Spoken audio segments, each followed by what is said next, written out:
is a presentation of Fox Sports. Like Lambeau Field and Fenway Park, Darlington Raceway is a shrine to the sport. It began here in the 1950s, 75 cars battling for more than 6 hours.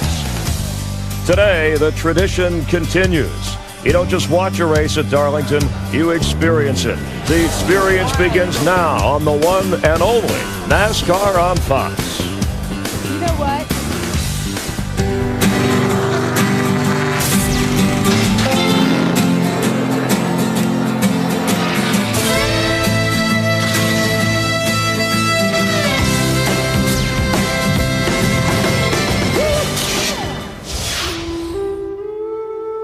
On this St. Patrick's Day, we offer this Irish prayer.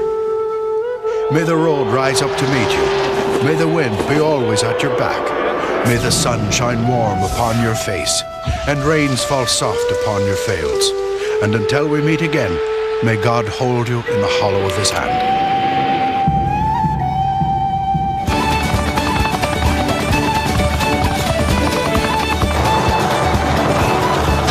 Who will have the luck of the Irish today on Fox?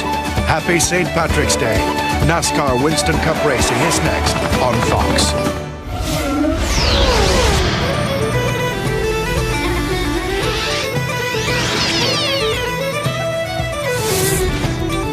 Welcome to the Singular Pre-Race Show, brought to you by Singular, the wireless company that supports self-expression nationwide.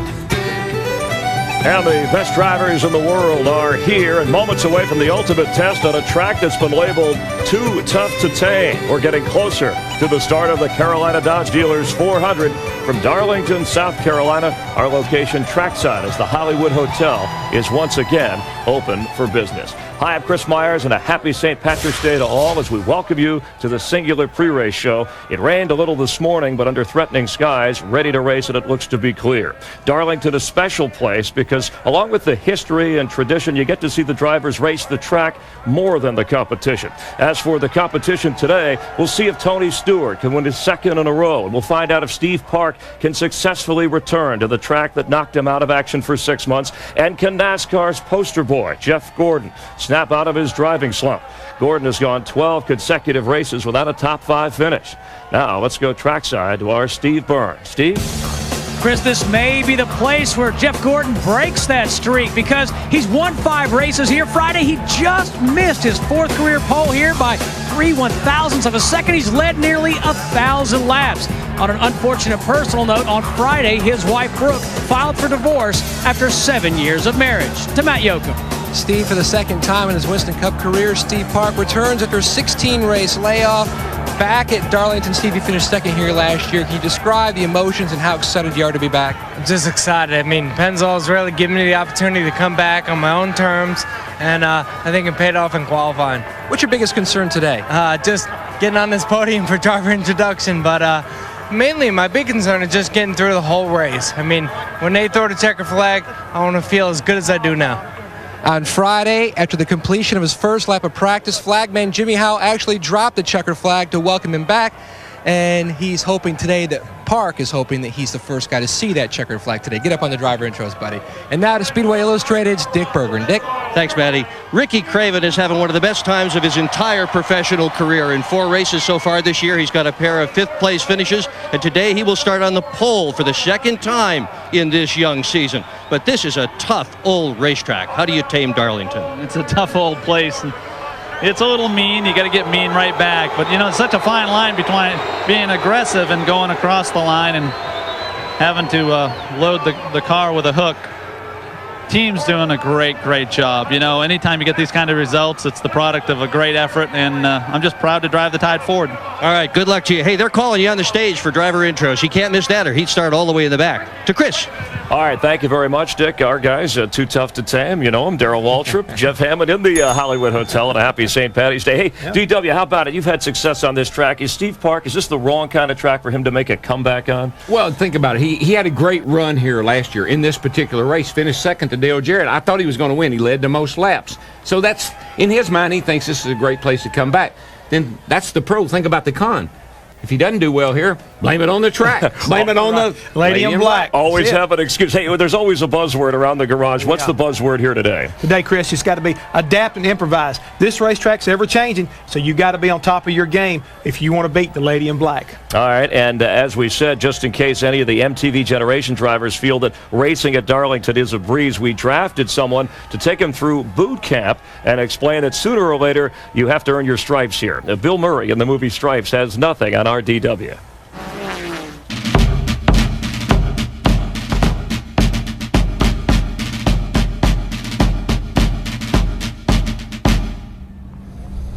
Ten hut! Stand up straight. Turn that hat around. Don't smile at me like that. I'll slap that smile off your face. You young guns think you know your way around a racetrack? Well, let me tell you something, boys. I got some bad news for you. For the next 3 hours, your hiney belongs to the Lady in Black. Now, this is racing boot camp. You want the truth? You can't handle the truth. This place is tough on your combat boots.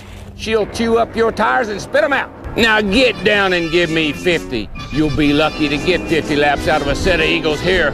Don't eyeball me, son. You gotta earn your Darlington stripe. This wall can be your ally. You misuse it, it becomes your enemy. This is the no zone at Darlington, right there. Boy, that's what that wall does to you. Now listen up. Here's my battle plan. You want to drive in here low and let her skate up the hill. Miss your mark, the battle's over. And it just throws you up against the wall. Got some bad news for you, boys. Privates don't do so well here. You need spirits. Veterans like General Petty and Earnhardt and Colonel Yarborough and Pearson, code name the Silver Fox.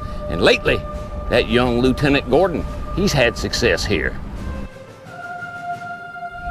And let me tell you, I've earned my stripes here. Five successful campaigns on this battlefield. So listen up. At Darlington, you don't race each other. You race the track. And that's a fact, Jack.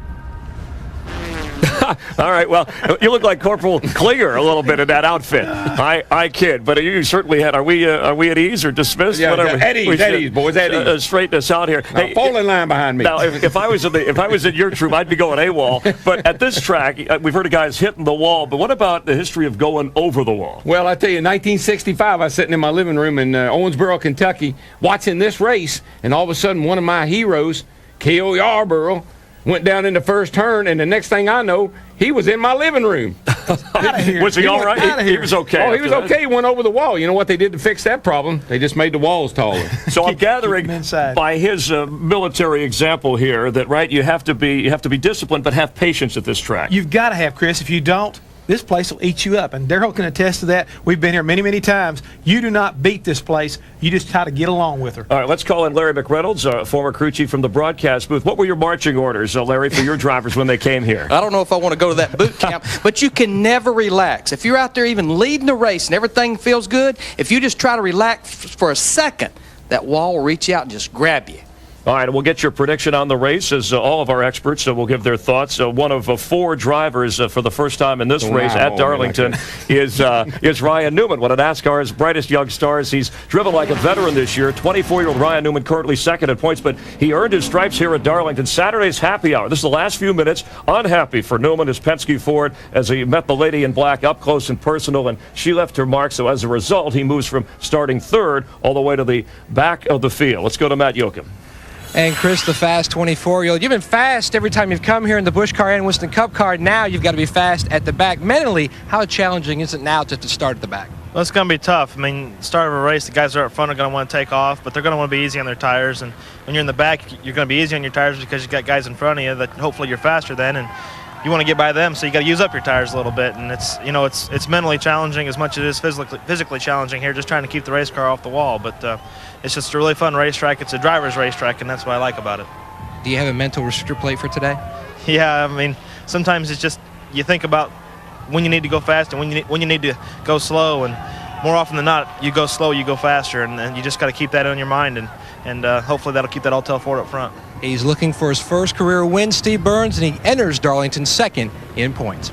Well, Matt, one guy who's always fast here at Darlington is Jeff Burton. He's got 2 wins. That's impressive, but perhaps more impressive is the fact that in 8 of the last 10 races, Jeff Burton has finished in the top 5. Today, he starts 14th. Chris Myers. Jeff Burton trying to accomplish the double, winning the Busch race and the Winston Cup race. Mark Martin, the last one to do that in 1993. Time now for our singular You Make the Call. Look at the standings. Look at Jeff Hammond smiling because he's ahead of the pack, pulling away from Larry Mack and DW in Disgusting. our point standing so far. So let's go to this week. And Larry, we'll start with you. Who do you like and why? Well, I'm not only going with the man that won the Busch race yesterday, he led every lap. Mr. Darlington, 99, Jeff Burton. All right, DW, how about you? 2-4. 2-4. 24. Up on the front row, he's the man. Do you think he'll snap out of it? I think he's going to snap out of it today. All right. No, I'm telling you right now, he may be starting in the back, but he's leading ahead of the points right now. Sterling Marlin is going to come through and keep me up on top of the group. He'll never make it. He'll make it.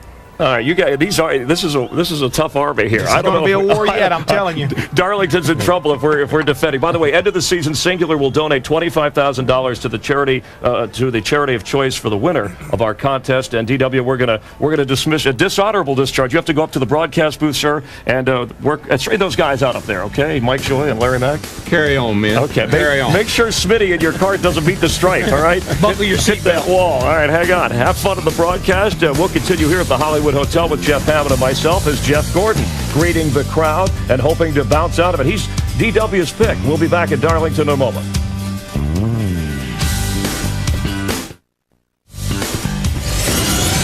Welcome back to the Singular Pre-Race Show. Live in Darlington, South Carolina, thousands and thousands of people coming from all over the Southeast to catch a little bit of history. Wonder if that youngster is going to go for 2 tires or 4 tires when he has his pit stop. Welcome back to the Hollywood Hotel and the Singular Pre-Race Show. The Winston Cup Drivers' Championship points race heading into today the 5th of 36 races. And let's check the standings as Sterling Marlin, leading a mixture of young drivers and savvy veterans. He's the only driver to finish in the top 10 in all 4 races this year. However, the Sterling zone continues as he has to start at the back of the pack. And let's check in again, going trackside, in our Steve Burns. Steve? You know, Chris, Sterling Marlin has never won a Winston Cup championship, but he has been our points leader the last 3 races. As you said, the bad news is he has to start from the rear of the field because they had to change motors. We asked Sterling what went wrong. He said, I don't know, she just sort of seized up on us. Good news is it's the same car we had at Vegas. Just have to wait and see. Mate? Well, Steve, Dale Jarrett returns to the track, most rich in NASCAR history, in a place where he's won 3 of the last 5 spring events. Last year, he won this event and took over the points lead. He's hoping to jumpstart his season today. He will have a great pit stall in the back here as we're coming to a stop, but they're hoping for a good run today, especially with the cloud cover, because they were hoping for clouds, and that's what they got today. Dick?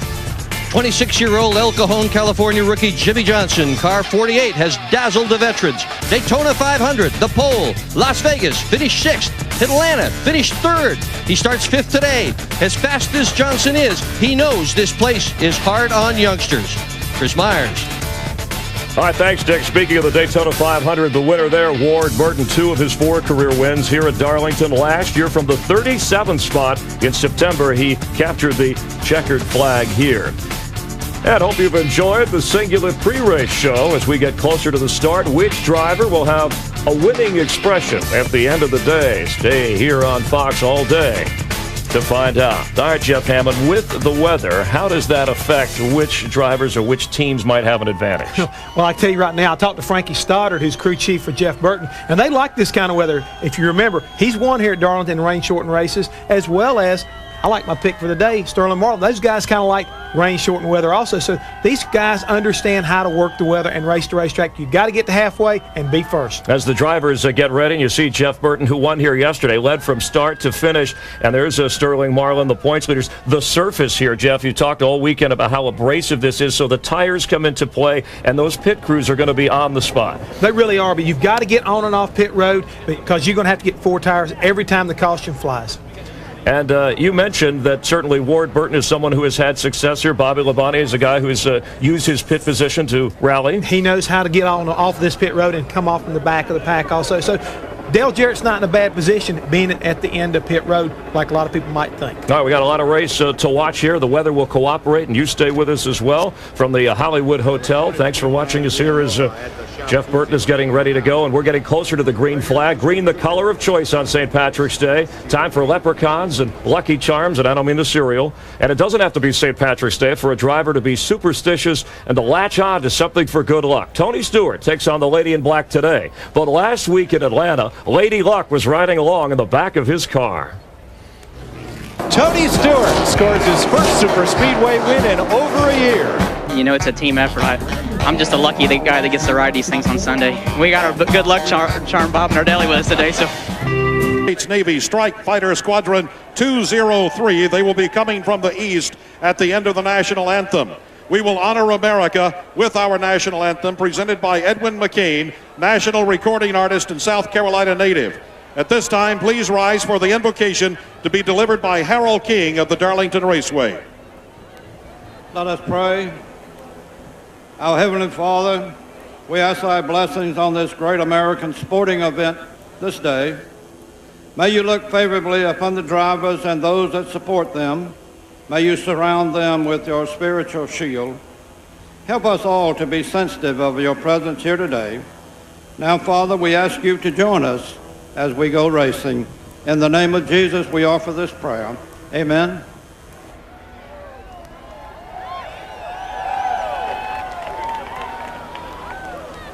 Oh, say, can you see by the dawn's early light what so proudly we hailed at the twilight's last gleaming, whose broad stripes and bright stars through the perilous fight o'er the ramparts we watched were so gallantly streaming, and the rocket's red glare, the bombs bursting in air, gave proof through the night that our flag was still there.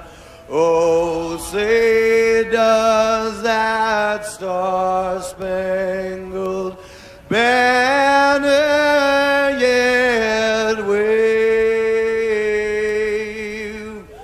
o'er the land of the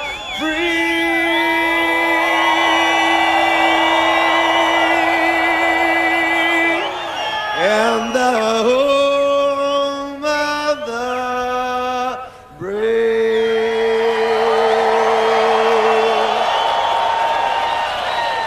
And now, ladies and gentlemen, with the most exciting words in the world of motorsports, here is our Grand Marshal. Put some tape.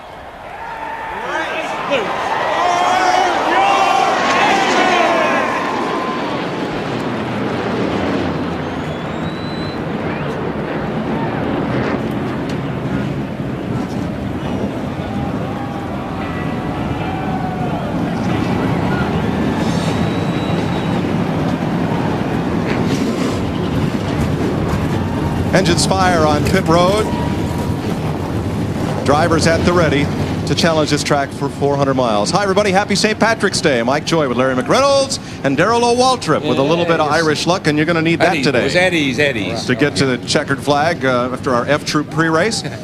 Well, Larry, now if your car wasn't working too well in yesterday's bright and sunny and hot practice session, how do you feel about this cool, cloudy, damp weather today? Well, the agony of a crew chief continues here at Darlington. You know, there are 43 cars in this field. About 41 of them that I talked to this morning are not happy. Lots of adjustments. They hope the cooler track temperatures solves a lot of their handling problems. That race car gripped that racetrack better. Now, the 2 or 3 that were happy, they hope they've made the right adjustments to compensate for the cooler track temperatures. Now, Darrell, what if you're Sterling Marlin, who lost an engine yesterday, or Ryan Newman, who cut a tire and hit the wall in the last minute of practice? They have to start at the very back of this field. Well, that's our 2-point leaders, first and second. They're at the back. But let me tell you, a key word here. We talk about anticipation, a lot of things. Knowledge. You need knowledge of this racetrack. You need to know when to lift out of that throttle and let that guy by on the inside. You need to know when to make that crossover move and run under a guy down here in turns 1 and 2. You need knowledge. Experience, yeah, that's good if you've had good experiences here, but few have. And you're going to need a little luck today to get through 400 miles on the track that's too tough to tame. Among the stories of the day, perhaps the happiest is the return of Steve Park to NASCAR Winston Cup racing today.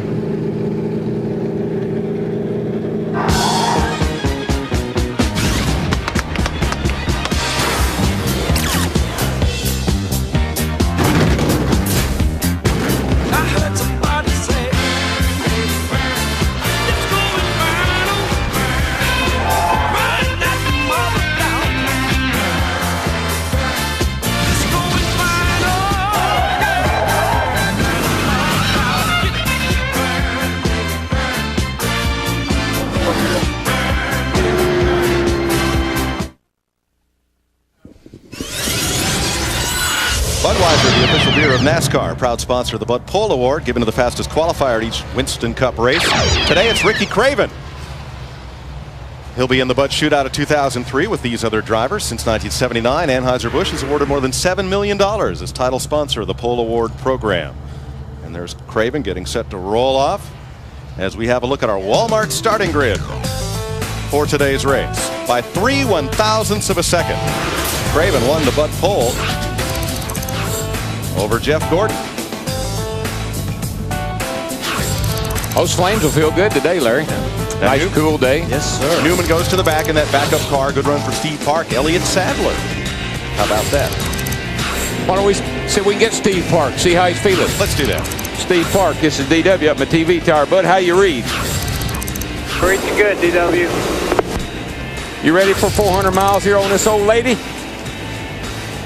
Yeah, she's a tough old girl, but I'm looking forward to running all 400 miles and feeling good at the end. How's your mount? Pretty good from yesterday? Benzo car is running real good, and like I said, with the rain, it kind of throws us all a curveball, but we're looking forward to run the race as best as we can. Well, from all us up here in the TV tower and all your fans and the millions that are watching at home, good luck, my man. Stand on it. Thank you, DW. I just want to thank Benzo again for their support through this whole trying time, and my mom and dad. Steve's dad, Bob Park, former runner-up for the National Modified title. Longtime racer. His mom, Dottie, runs Steve's fan club. You saw Dave Blaney, who qualified 25th. He, like Ryan Newman and Sterling Marlin, he will have to go to the rear of the field. After happy hour, they found water in the oil, engine problem, changed that motor. He'll have to start at the back as well. And I want to document the reason that Ryan Newman wrecked yesterday wasn't over driving the race car. They found that he cut a left rear tire down in the middle of the corner. Not the right place to happen. And what exactly, Larry, was Sterling Marlin's engine problem? They pulled the lifters out. These guys are going through an inspection process. They're looking at push rods, they're looking at valve springs, and they pulled a lifter out and saw that it had some wear on it, which maybe indicates the camshaft was wearing out. Much better position, being the points leader, put a fresh motor in that thing. Yeah, it's not where you start. it's where you finish, and you got to finish to maintain that point lead. So there's Sterling dropping back to the tail end, back behind Andy Hillenberg, who's in the Dave Marcus car today. There were 43 drivers here for the 43 qualifying spots, so nobody went home. Everybody's in the field.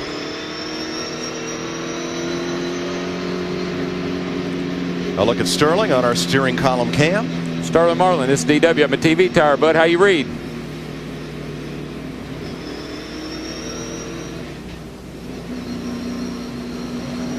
Sterling, this is DW. How you read, bud?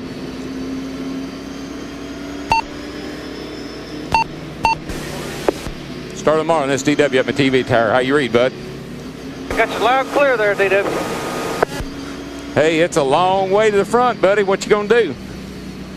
I think we got a real good car. We just we'll try to ease up through here, get a little track position, and get where we need to be. Try to win this thing. 10-4, you were quick in both practices yesterday, so you got a pretty steady ride there. Good luck to you, bud. All right, thanks, Darrell. The rule in NASCAR, if you go to a backup car or a backup engine after the weekend starts, you start in the back. That's where those 3 cars are. Matt. Well, Mike, one driver to keep your eye on is 2-time Darlington winner Ward Burton. He doesn't have the same car he won with here last fall, winning the Southern 500. They gave that car to their teammate, Hus Strickland, who brought out a newer car, which is a sister car of the one that won here last fall. But the car not to their liking. They made 3 minor changes this morning. They're hoping the cloud cover and those changes put this car back in victory lane today. To Steve. Well, Matt, I asked Ryan Newman's crew chief, Matt Borland, how does your strategy change now that you have to go to the back? And he kind of chuckled and said, we're just going to pass them one at a time. Really, our strategy doesn't change at all. We're going to do it on the racetrack, and we're going to help him also on pit road. Dick Berggren. Before a race starts, there's not a lot you can count on, but this one thing you can count on at Darlington this afternoon. Every time the caution flag waves, they're going to come in for tires. Most teams have a dozen sets of tires mounted up, $18,000 worth of them. That's because this place eats tires. Mike? Thanks, Dick. We're on the Dr. Scholl's pace lap. Green flag next time by. Remember, Dr. Scholl's helps you look, feel, and do better. So here they come off turn number 4 for the final time. Building speed. Here they come. Coming down for the green flag. You're going to say it, aren't you? They know. All right, we're racing at Darlington.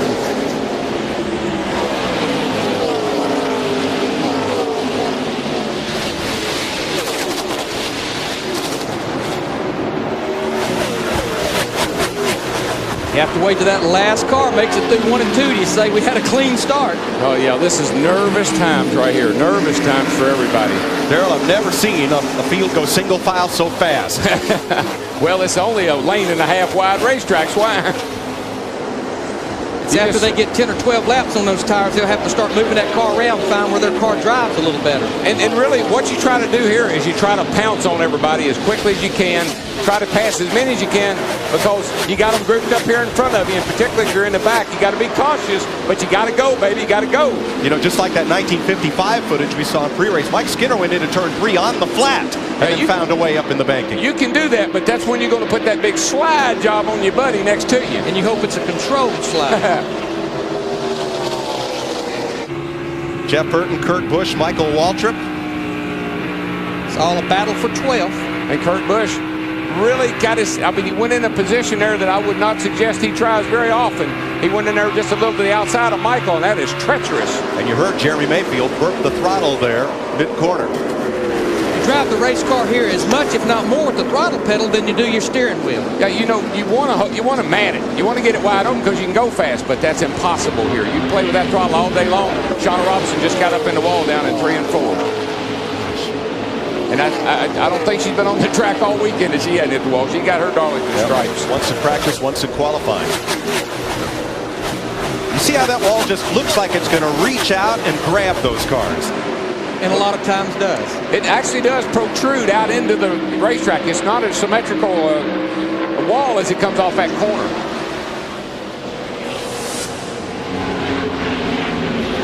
Clean and green through 4 laps. You know, one thing about all the drivers, they, for the most part, they respect this place, and they know that they have to give everybody a break. The problem you run into here is after about 2.5, 3 hours, you get tired, you get irritated, and you stop giving people breaks, and that's when we have trouble.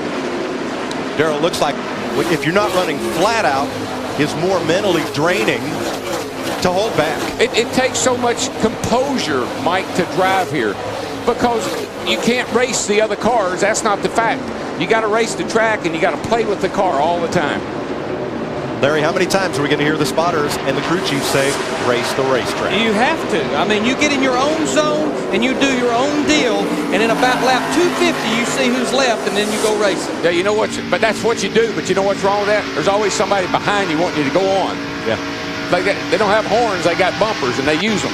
Like Earnhardt Jr. there alongside of Kevin Harvick. But I've been watching him, guys. He started back in the 23rd position. He just passed Kevin Harvick for the 16th position. He's been picking a car a lap off. He's been picking and choosing where he goes by him, Darrell. You know, I said Dale used to do that here all the time. He qualified terrible, but when that race started, he was the guy you wanted to follow to the front. Dale Earnhardt won 9 races here at Darlington, second only to David Pearson, the track's all-time winner with 10. We're starting to see different agendas down at 3 and 4. We see some up against the wall. We see some of the cars running right around the bottom. It's where your car feels the best. I mean, a driver doesn't want to get up next to that wall. You want to leave yourself a little room for a little margin for error, but the car just slides up there. You can't help it. Mike Skinner's had a good run. Started 29th up to 19th. There's Bobby Hamilton inside of Johnny Benson and Brett Bodine and Hunt Strickland. I talked to Mike Skinner last night. One of the big improvements from the first 4 races is they said they found about 20 or 25 horsepower over the last week. There's just no substitute for horsepower anywhere we go. Well, I think what they did, they used a Hendrick engine a couple of times and realized that one of their problems was back at the motor room. They went back home and whooped up on Rutt Pittman, and I think he's responded. You know, even though we hear him playing with the throttle, you still want as much horsepower as you can have when you finally go full open throttle. All right, Matt Kenseth just went past Terry Labonte, and now Sterling Marlin makes the same pass. So Marlin will climb to 32nd. In running side by side here, it takes so much time out of your lap time. As you were talking about Ryan Newman and Sterling Marlin in the opening, Darrell, I couldn't help but think, as a crew chief, you talk out of both sides of your mouth. You say, be patient, but hurry, you got to go. That's right. Yeah, you're telling the driver to be patient. You got a stopwatch in one hand and the button in the other one. You got to get it, but be patient, be patient. The leader, Ricky Craven, at Rockingham, he led the first 104 laps of the race, but now he is under pressure from Jeff Gordon. And one thing you'll hear here is don't let that guy hold you up. A car can hold you up and cost you a second a lap here. There's Steve Park closing in. Jimmy Johnson and Jimmy Spencer are the top 5. 10 laps complete at Darlington. This is NASCAR on Fox. When we left, Ricky Craven was under pressure from Jeff Gordon, but Jeff Gordon had a mirror full of Steve Park, who has now moved to 2nd place. Boy, Darrell, that's the best medicine there is right there. And folks at home, I don't know if you have any idea, any concept of what it takes for this young man to be back in this race car, Steve Park I'm talking about, performing at this level at this racetrack. There was just a few months ago, that we thought he had a career-ending injury. He has worked he's worked hard, he's got himself back in shape, and here he is today getting ready to challenge for the lead at Darlington. You know, this type of racetrack has just always suited Steve Park. I mean, a year ago, he led the most laps, ran 2nd here, should have won that race. This type of racetrack, meaning a racetrack that's very abrasive, wears the tires out, the car starts sliding around. He won his race at a racetrack like this, which is Rockingham. He told me, we had him on the show that night, and he said, everything's fine, I just don't talk right. He said, but then I am from New York, so I didn't talk right to start with. By our standards, I guess. Andy Hillenberg in the Dave Marcus car made a pit stop. They lifted the hood and then pushed Hillenberg to the garage area. Let's get an update on the front row starters from Dick Berggren. Well, Ricky Craven's car is a bit tight. That's his problem. That's why he is dropping back. Ricky Craven also is a little bit tighter than he wants to be. Meanwhile, Steve Park's crew had told him, you've got a good car, but we'll hear this all day. Take care of your tires. Boy, he is getting in that 3rd turn. Woo! He drives that thing down in there, and so far it's stuck, but he better be careful. He's all over the back of Craven, and he's going to put the big move on him right down here. Here he comes. Put the crossover move on him. Nah, it wasn't quite in position. That's what you do there, though. You run that guy down in that corner as hard as you can and make him slide up the hill. Whoa! Like that slide. And all you can do, Darrell, is back off the throttle, and that's what allowed Steve Park. He was able to stay in the throttle, takes the lead here at turn 3 and 4, lap 19. Look at these fans. Look at these people on their feet. There was your crossover move right there. He just did it on the other end of the racetrack. Didn't quite pull it off. This place is notorious for that. Slide up, cut under. You're just carrying so much speed on the exit of these corners. I mean, you've been in the throttle for a corner and a half when you get to the exit, and you're just carrying so much speed you run out of race. Well, when you drive in that hard to get by the guy, you've got to get on the brakes, because if you don't, you'll slide into the fence. And while you're on the brakes, the other guy turns under you and drives by you. You know, I want to talk about the guy. He finished last at Daytona, but he's followed up with 3 straight top 5 finishes and moved to 5th in points. Tony Stewart almost wrecked qualifying the other day. He did get in there on time at 36, but he's only moved up 2 positions. And I don't think anyone expected him to stay back there and not make a bunch of moves. He's in 34th right now. And based on way that car usually runs, he likes to ride around the bottom of the racetrack. That car works good that way, and you cannot do that here. You've got to get up next to that outside retaining wall and scrape it. And he's almost 2/3 of a lap behind the leader already, so they're coming in a hurry. Like I said, scrape it, not hit it. Oh, you can hear there, Stewart spends a lot of time out of the throttle in the middle of that corner. Yeah, which is easy to say from up here. I'm sure down there it's a handful. The car's probably too tight, and they'll probably make some adjustments, and he will get better, but he's a half a lap behind the leaders right now.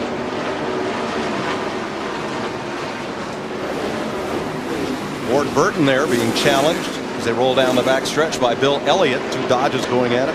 And Jimmy Spencer now has Jeff Green, who's reeled in Spencer at 5th place. And we talk about this so much about these guys that come in here and run the Busch race on Saturday. And now the Busch race is after all the Winston Cup practice is over. So I just think you get a better read of the racetrack, what it's going to do in race conditions. And Jeff Green finished in the top 5 yesterday. You have to believe he comes in there and makes adjustments based on what he learned yesterday. And this track, I don't care what anybody tells you, it might be cloudy, it might be overcast, it might be cool, but it's still the slickest track we go to.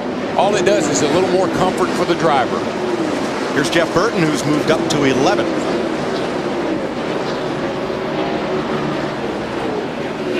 And let's check with Steve Byrne. Well, Mike, we've been listening to Ryan Newman.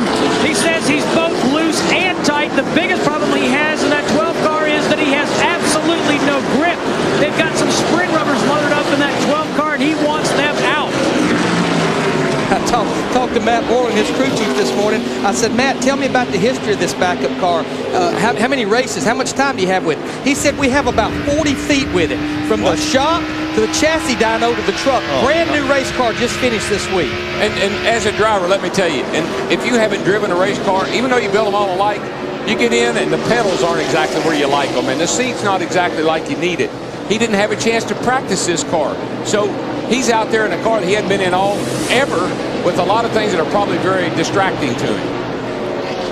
17th place race here. You saw Ricky Rudd go on and take that spot as Michael Waltrip now tries to fend off Mark Martin. Uncle Mike loose. Shauna Robinson off the pace back straightaway. Already going 2 laps down, and that car slows. Looks like it's coming back in. Yeah, they wasn't even really intending on racing here. They decided on Tuesday to come here, and she said, we're just going to try to use it as a test session just to get our feet wet with each other between her and the race team. Steve Park, who last year led the most laps and finished 2nd in his comeback race, is leading from Ricky Craven, Jeff Gordon, and Jimmy Johnson.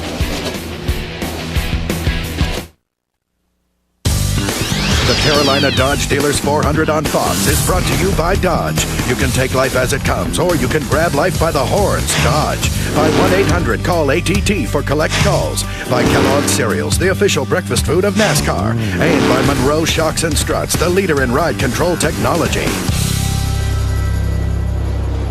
Welcome back to Darlington. Steve Park leads. Hut Strickland had moved up from his 39th starting spot up to 24th, but just gave 2 of those spots back as Sterling Marlin went past and took Jerry Nadeau with him. Well, what you do when you move up like that, you know your car is good, and so you relax a little bit, and you can give up a spot or 2 here. If a guy gets the pressure on you, that's the best thing to do, is let him go by. Hut finished 2nd here. Labor Day 1996, one of his 2 career best 2nd place finishes. And you just have to believe with his teammate Ward Burton being always as good as he is, they've took some of those setups from those guys. But look at Dave Blaney in the 77. Remember, he had to start at the rear of the field with Sterling Marlin in that group as well. He's moved back up to 27th position, battling Hunt here for 26. So he's got a good race car, just taking his time trying to get to the front. Plus, this is about 30, 35, 40 laps is when the car goes through an incredible change, like to flip the switch. Those new tires that you start the race on, all of a sudden they're not new anymore, and that thing starts to get in that Darlington slide to it. Well, a fuel window here is about 65 to 70 laps. About lap 30 to 40, the old driver comes on there and says, how much longer forward pit? That's exactly right. I need me 4 tires. And it is. It's just like you flip a switch. I'm telling you, you're riding along, car's handling good, running good, everything's fine. All of a sudden it takes off of the wall, and the next thing you know, you're out of control. But, Jeff, this is when, as a crew chief, you really start interrogating that driver, especially with the different track conditions. What's your car doing? What do you need? What do we need to adjust on that thing? Yeah, and you also, Larry, you try to remind him, and I know it makes a lot of drivers mad, just be patient, slow down, just try to smooth everything out. Let's see if we can get back in some kind of rhythm. A lot of times we talk about get that rhythm, and it'll be okay. Think about what's going on, driver. Just be smooth. And I know it sounds redundant, but that's the kind of things you have to tell a driver here. Race that racetrack. Be patient. Get you some tires in about 10 laps. And you keep telling him 10 laps for 30 laps, and before too long he knows he's lying to you, but you got to the end of that pit stop, and that's what matters. That's why me and Jeff got along so good. I like the way he lied to me. All right, Steve Park maybe got a little impatient with Rick Mast here. Maybe Mast just doesn't get a good run off the corner. I'm not so sure. Sometime a guy's trying to get out of the way and can't. Yeah. And that looks like one of those deals. This is a tough racetrack to get out of the way. You don't just turn down to the inside. I mean, you just don't have the grip to do that. You've got to kind of anticipate what you're going to do. Park trying to maintain his momentum and briefly got up against the back bumper of Rick Mast. Talked about Tony Stewart a while ago. He's starting to make a little bit of a move. He's going working on Brett Bodine in 11 car here. This is a battle for the 30th position. He's getting a little impatient. Guess what he did? He told him he was back there. You see him give him that little nudge? I don't want to fool with you no more. No, I'm tired of messing with you. You're holding me up. I got to go. Back when the cars had chrome bumpers, we used to call that the chrome horn. Beep, beep. Our guys in the pits, they never quit working on what's going on. Tony Stewart, his race car is tight. It's not turning, and you have to believe that's a product of these cooler track conditions. Everybody anticipated the racetrack would be tighter today. But look at our graphic. Tony's got to go because that's all he lacks from going a lap down to Steve Park. And I can't tell you how many times I've been running here and I've been running 31 seconds by myself. I run up on a car trying to get by him, and I'm running 32.50. So you got to pass. Now, don't worry about Tony. Remember last September, he started 33rd. He finished 4th. Oh, yeah. Well, I'm certainly not counting him out by any means. There you see the leader, Steve Park, coming off turn 4. About a straightaway difference. So, Tony Stewart, that's the reason he's up there bumping Brett Bodine. That spotter and that crew chief's telling him the leader's coming. Darrell, we've talked all weekend on FX and on Fox Sports Net about how, okay, one lap for these young guns to hold their breath, but it's going to take an experienced driver to run up front here all day. Only one young gun in the top 10 in yesterday's Busch race. But how about rookie Jimmy Johnson? Started 4th, and he's running the top 5. There we go, Park. Oh, Park. Gordon gets past to Steve Park, hard in the wall. We got the right front corner pretty good in the right side of the car. 32 car. Got damage. Yeah, Ricky Craven, the whole front of his car is stove in as Steve Park, the race leader, and Ricky Craven, the pole sitter, crash. And he was trying to get around Stacy Compton, who was trying to stay on the lead lap in the 14 car. Yeah, you see the 14 car got his all torn up on the right side. He goes down here underneath him. It's hard to stay underneath a guy. You just got to have that. You need that room to slide up. Compton didn't give it to him, and he didn't do anything wrong. Not that Compton did anything wrong, but you got to go in there low. You got to have room to slide up. Here's a different angle. See, Steve's going to try to clear him and slide in front of him, but he doesn't quite get there. Again, we want to stress Stacy Compton was trying to get to the high side of the racetrack. He didn't do anything wrong in the 14 car. No, that's the problem with this racetrack. There's nowhere to go. You can't get out of the way. Oh, Jimmy Spencer just got through there. That's when I'd be hollering at my spotter, because I'm sure the spotter told him to go high. Oh, that's a shame. It is a shame. There you see Ricky Craven, just nowhere to go. Jeff Gordon in the 24. Jimmy Johnson going all the way to the bottom of the racetrack. Pit road will be very busy, Matt Yoakum. Well, Larry, they're going to make a chassis adjustment on the 22 car of Warren Burton. He was lacking forward bite. As you see Mike Brown, the team's general manager, make the chassis adjustment, another 4-tire change, obviously, because this track is so gritty here at Darlington today. Now Jeff Gordon has just found his pit. He's got nobody in front of him now. Ricky Craven would have been in front of him had he not been going to the garage area. Gordon's car tight all day. His his conversation on the radio has stressed that it is getting tighter and tighter as the run went on. There'll be a 4-tire change. They're going to try to get that tight out of there, and he is the first guy out of the pits. He'll be your leader. Steve Park is out of his car as you watch the race off pit road. That is good news. Ricky Craven has driven his car to the garage, as Dick reported. And there's no sense in telling you people at home how many tires people change here. When you come to pit road, you get 4 tires, trust me. And in the Park incident, that's just Darlington. We're at 30-some laps into the run here, and the tires are wearing down. The car's lost some grip. He needed the room to slide up and didn't quite make it. That's a good sight right there. A little wave to the crowd. Steve Park is okay, but couldn't tame this track today. Pole sitter Ricky Craven is out.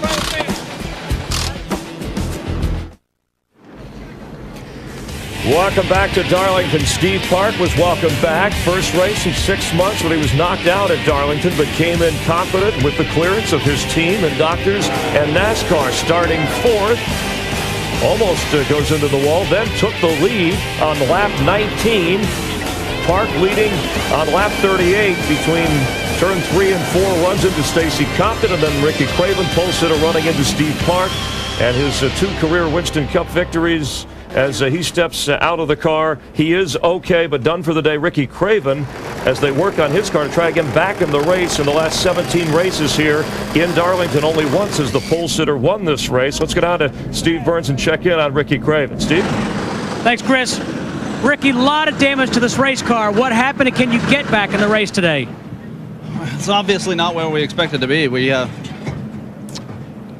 you know, you always think about the ones that got away, and pretty frustrated. That didn't need to happen, and you know, we just got swept into it. Really, really proud of Steve coming back, and would love to have raced him and Jeff there for the win. I had a car good enough to do it. The Tide Ford was great, but I'll tell you what, you know, the lap car has got to give consideration to leaders. You know, it's just a great example of a guy not using his head. We're leading the race. You need to give some consideration. And we'll get over it, and we'll go at them next week.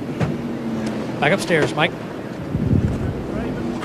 Thanks, Steve. You do damage assessment in this business with one of those DeWalt power saws. That's, and got quite a workout there. $25,000 to have that body put on there. Spend hours in the wind tunnel meticulously working on it, and then just cut it off with a saber saw. Throw it in the ground. After pit stops, Jeff Gordon leaves Elliott Sadler, along with Jimmy Johnson, Jimmy Spencer, and Jeff Green for this restart. I like the way that 21 car, it's looked good all weekend long. Came in an ace of picking him there, Hammond, but couldn't bet against Jeffy today. And obviously those guys doing their job on pit road, getting him up to 2nd. Jeff Burton peeks out from behind that Bill Elliott. Yes, it is, and Burton goes on.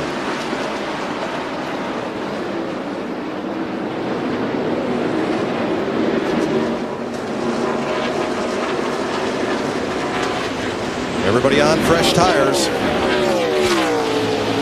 And Dale Earnhardt Jr. moves in on Jeff Green. This is for 5th place. He just keeps on keeping on. He started back in 23rd, and as we saw in the beginning of the race, he was taking a car a lap. Well, I tell you what I noticed about his car. It is really, really fast on new tires. For about 20 laps, he can haul the mail, but then he starts to slide back.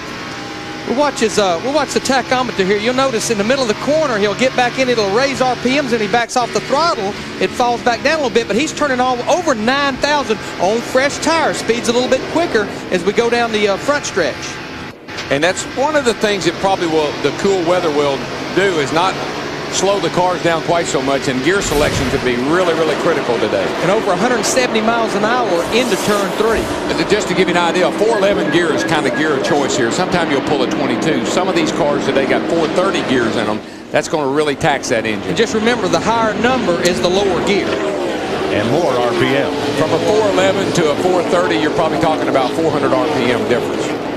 If you knew you only had short runs, you'd pull a much higher gear because you're going to turn more RPMs. But for the longer runs where the RPMs are going to get lower, you put that lower gear in to compensate. Well, I always called it my passing gear. I'd pull as low a gear as I thought I could possibly get away with, so when I caught somebody, I could get around them. We talked earlier about Jeff Green being one of those drivers to have had the advantage of running in both yesterday's Busch race and today's Cup race. Jeff Burton's another who led every lap yesterday. Let's go down to Green's pit. Here's Matt.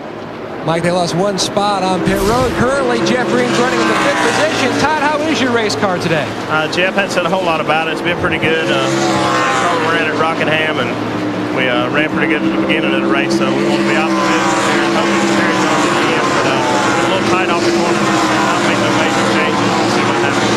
Well, Todd mentioned the fact that they ran this car at Rockingham. In fact, that car led 46 laps. We're hoping that car shows up like it did again at Rockingham today. Yeah, he looked like he was a contender to win down there. They had a motor problem there and put an end to their day. How about the Burton brothers battling here? Jeff has the spot and Ward wants it. He's had a peek underneath his younger brother, and here he goes. Well, these two guys here, for brother act, they're pretty good here at Darlington. Well, when they used to race South Boston Speedway in Virginia in late models, they'd come home with 2 busted race cars. They'd race each other harder than anybody else there. Well, they've taken turns winning here too, so they've obviously shared notes. They got 2 totally different cars. One's in a Dodge, one's in a Ford, but they seem to run the same. Talk about 2 guys that shared notes. How about the 2 red cars there behind Jeff Burton? Bill Elliott and Jeremy Mayfield. Both those cars continue marching toward the front. Just watch this. That seems to be our favorite saying. Hey, just watch this. Kyle Petty and Robbie Gordon in close quarters again. Robbie just scoots. Kyle gets him a little loose right there. Robbie gets Kyle a little loose. Dives to the inside, but you see how much momentum means. Those guys there were laid back off of them a little bit. Got to run on them and passed them into the third turn. Yeah, Ryan Newman and Brett Bodine were right there. Steve Park has been released from the care center. Here's Steve Burns.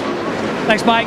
Steve, first of all, are you okay? Tell us what happened. Yeah, I'm fine. I'm glad I didn't have to spend a lot of time in this care center, you know, like I did in the past. But, I mean, the Pennzoil car was running great. You know, just lap traffic all day long was giving us a hard time. And, I mean, I got on the 14 car pretty clean and gave him a break. And he turned me around. Once got on my right rear quarter panel. And I'm better than I look. I mean, I really thought we had a car today that would win the race. And, you know, the Pennzoil Chevrolet got put out too early, just too early, I think. So this is a long race, and patience is a key role. And you know, when you're going a lap down so early in the race, give the leader a little bit of a break. I mean, the leader will give you a break if you want to get a lap back. So it's just a shame. You know, it's the first race back.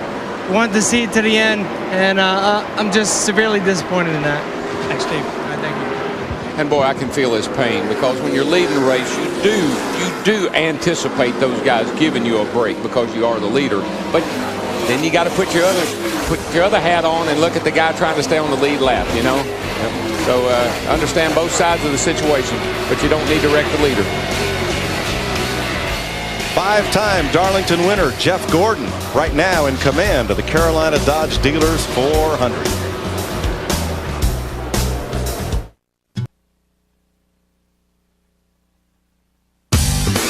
The Carolina Dodge Dealers 400 on Fox is brought to you by Singular Wireless. Never pay long distance or roaming again. It's a singular nation. Jeff Gordon, a 5-time winner here, has a 1-second lead, but in second place, driving for the Wood brothers, who have won here 8 times. Elliott Sadler, Jimmy Johnson 3rd, Jimmy Spencer 4th, Jeff Green 5th. We've had 1 caution as leader Steve Park was lapping Stacy Compton. The 2 cars got together in turn 3. Second place driver Ricky Craven was swept into this wreck. Couldn't clear it down low, and let's listen to the radio chatter from Craven.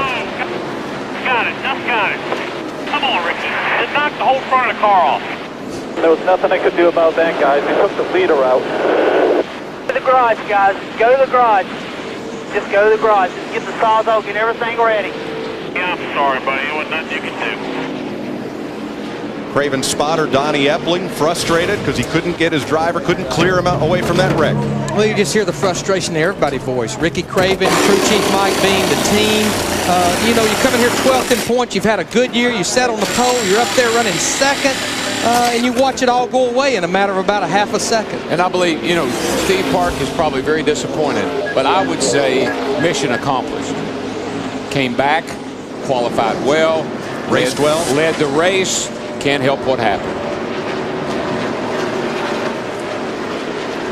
There's Elliott Sadler coming from 7th place up to 2nd. It's been a year since he won. That was at Bristol, where we go next weekend. Boys, I want to talk about our points leader, and I might add the car that Jeff Hammond picked, Sterling Marlin, again had to start at the rear of the field after having to change motors. With a little help from his guys on pit road, but a good race car, he's up to the 14th position, battling Ken Schrader right here. Just past Kenny. And that's for 13th. That's 2 of the senior circuit drivers. Now, Schrader is 47. Marlin's right up there. Bill Elliott's 47. No, none of these drivers were born when this track was built. How about Dale Jr. in that Budweiser car? This is a battle for 5th with Jeff Green. Jeff Green knew he was faster. Yeah. It's like take the position. Jeff got a little bit loose right there in the middle of the corner as well. Had to lift up. And that's what Steve Park wishes Stacy Compton had done as they both went into that corner. Wish Compton had rolled out of the throttle, let Steve slide up the racetrack, and everybody goes on. And it didn't happen. Park is, he's 100% right for what he, I think, thought was going to happen. And Compton just held his line. Well, he was trying to stay on the lead lap, and it unfortunately was an exercise in futility and took 2 cars out of the race. Compton was able to repair and continue.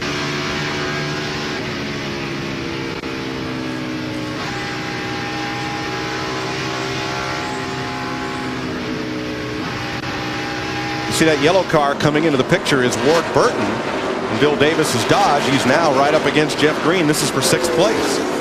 And Ward is an aggressive, he's a hard driving little guy. And to run as well as he does here at Darlington, time and time again, that amazes me, because he really is good at this racetrack.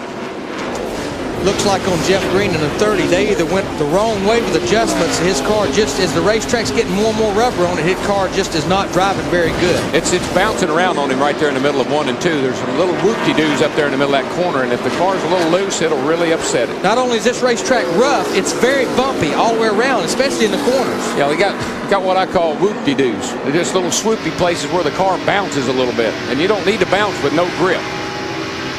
You're riding with Dale Earnhardt Jr. as you see Ward Burton closing in on the 5th place car. Let's go to Junior's pit and Matt.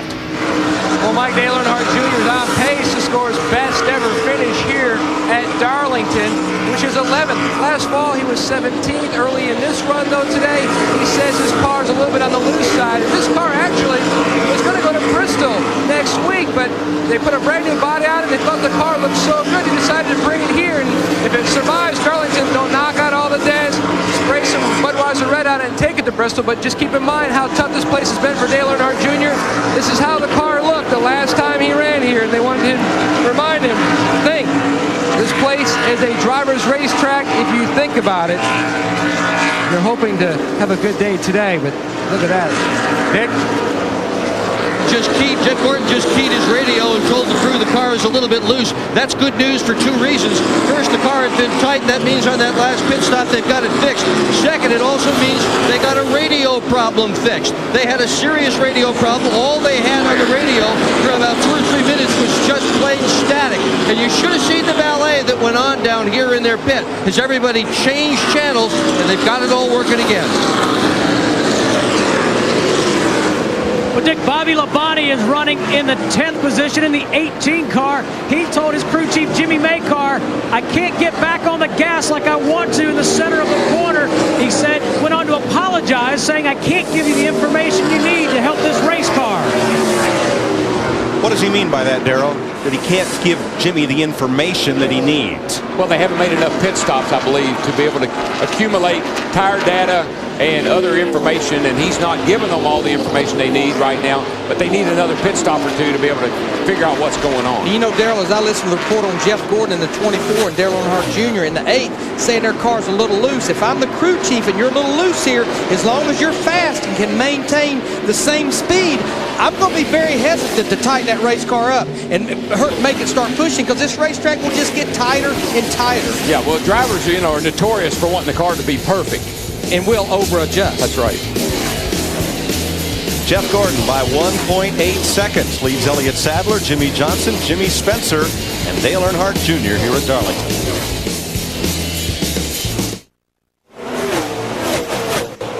Jeff Gordon leading at Darlington by 1 second over Elliott Sadler. Today's KFC track facts. This is the 98th Winston Cup race here. Johnny Mance won the first Southern 500 in 1950. Bill France Sr. was one of 4 owners of that car, along with Curtis Turner. They wanted to expand the track, but there was no room on the front stretch, so they turned it around. What was the front stretch is now the back stretch, and they knocked down the back stretch stands and built the area where we are today. That's how old this joint is. They ran it for 50 years one way, now they're going to run it 50 years for the other way. That's our track factory. There's fast food, and then there's KFC. Oh, you take a K and an E and an N and a T and a U and a CKY. That spells Kentucky, but it means paradise. Here's a battle for third right here. Jimmy Spencer in the 41. Jimmy Johnson in that 48 Lowe's car. Spencer, Darrell, he's always ran pretty well here. Had a good run here last year. Yeah, the fastest driver on the track is right behind these two. Ward Burton just cleared Jeff Green, and there's Burton. He's coming on that bunch. Boy, he is. But I think it would show something to me if the 48 car and the 24 car are teammates. They run like teammates. What does that say about the 5 and the 25? Who are members of the same team. Same team who run like teammates. I believe if I was in that deal, I'd be wanting to get on the 24 and 48 team side of everything. It's the other side of the stream or the team. Matt. Well, Mike, an update down here from the 30, but you heard Jeff Green's crew chief Todd Barrier say a few laps ago that their car was tight earlier in the race, and it is still tight even after that air pressure change. He's tight on entry, DW, and he's tight off. 12th place. Kenny Schrader slips and slides up in front of Kevin Harvick, and here comes Dale Jarrett, last year's winner. That little bobble, and you got to get out of the throttle, and when you do, it just opens the door for someone like Dale Jarrett, who was in the right place at the right time. And you know, as I look at Dale Jarrett, I talked to Todd Parrott and Jimmy Elliott this morning. They've been running a lot of their in-house chassis. They decided to bring a much older car here that's a Hopkins, a store-bought chassis, just to see if maybe they've been off base a little bit with their in-house chassis. I can't tell you, Larry, how many times has that happened? Many times. You're doing your own deal and you say, we're just not getting it done. We got to go back to the basics. And a basic car is either a Hopkins or a Laughlin. That's something a driver can relate to. Whoa! Kevin Harvick. I'm sorry, Darrell. It's okay. These fellas that come off that corner and take your breath. You could read the whole right side of Harvick's car as he came off the corner, and we were looking straight at the nose. You know, here's Matt Kenseth in the 17 car, of course, won the race at Rockingham in this very car. He started back in 34th. He's up to 17th. I talked to Robbie Reiser, his crew chief, this morning. I said, how are you, man? He said, I don't understand it. He said, you know, we have tried our Rockingham setup. We've tried the setup that we ran well with here a year ago. It's not working. They were on the 4 springs, 4-shock sway bar change this morning. Changed almost every piece of that race car. Well, that's when I go around on Saturday afternoon, Saturday night, and I get all the information I get, and I come back to my crew chief Sunday morning, and I say, look, here's what so-and-so's doing, and here's what so-and-so's doing, and here's what they're doing, and I take all that information, and I say, here's what we're going to do. You go to that motor coach lot. That's right. We have a meeting. Here's Jimmy Johnson and Jeff Green. They've gone past the 4 of Mike Skinner, who's gone a lap down, and Ward Burton has already passed this group. Ward is up to 4th place. And moving toward the front, as you see on Fox Track, that's the interval from Jeff Gordon back to Ward in 4th. Yeah, well, he's visibly closing that gap down. Slowly but surely, I've been watching the lap times. For most laps, they've been running pretty close to each other. Jeff Gordon, the leader, and Ward Burton. But you see it just ever so slightly creeping down. He's closing in. A bunch in the middle of the corner. He really went through the middle of the corner right there. You saw that interval jump a bunch. Yeah, inch by inch, step by step. And Darrell, that's not entry speed here. That's picking up the throttle sooner than somebody else is. And then here's Gordon, our leader, that's caught up in some heavy traffic. And that will knock a bunch of time out of your lap time. You can be held up as much as a second a lap. You can have a huge lead and just have to sit there and wait. 2 of the petty cars just in front of Gordon. See the 21 car, he comes from nowhere because Gordon can't go. And he knows, unlike, what happened earlier, he's going to get underneath that car, but he's going to wait till that car goes all the way up against the outside wall. All right, you're riding with Elliott Sadler, 2nd place car, underneath Casey Atwood. Now, clear. Here you see the telemetry on Elliott Sadler, the 2nd place car. See those RPMs? You can hear it. It goes with the throttle. You back off the throttle, the RPMs up here, they go down. Roll out of that throttle. Way down here, down at that end of the racetrack, turn 3 and 4, much tighter end of the racetrack. Driving that car with that throttle pedal. Sadler clears John Andretti on the high side as Jeff Gordon tries to put a lap on Kyle Petty. That's the way they run here at Darlington.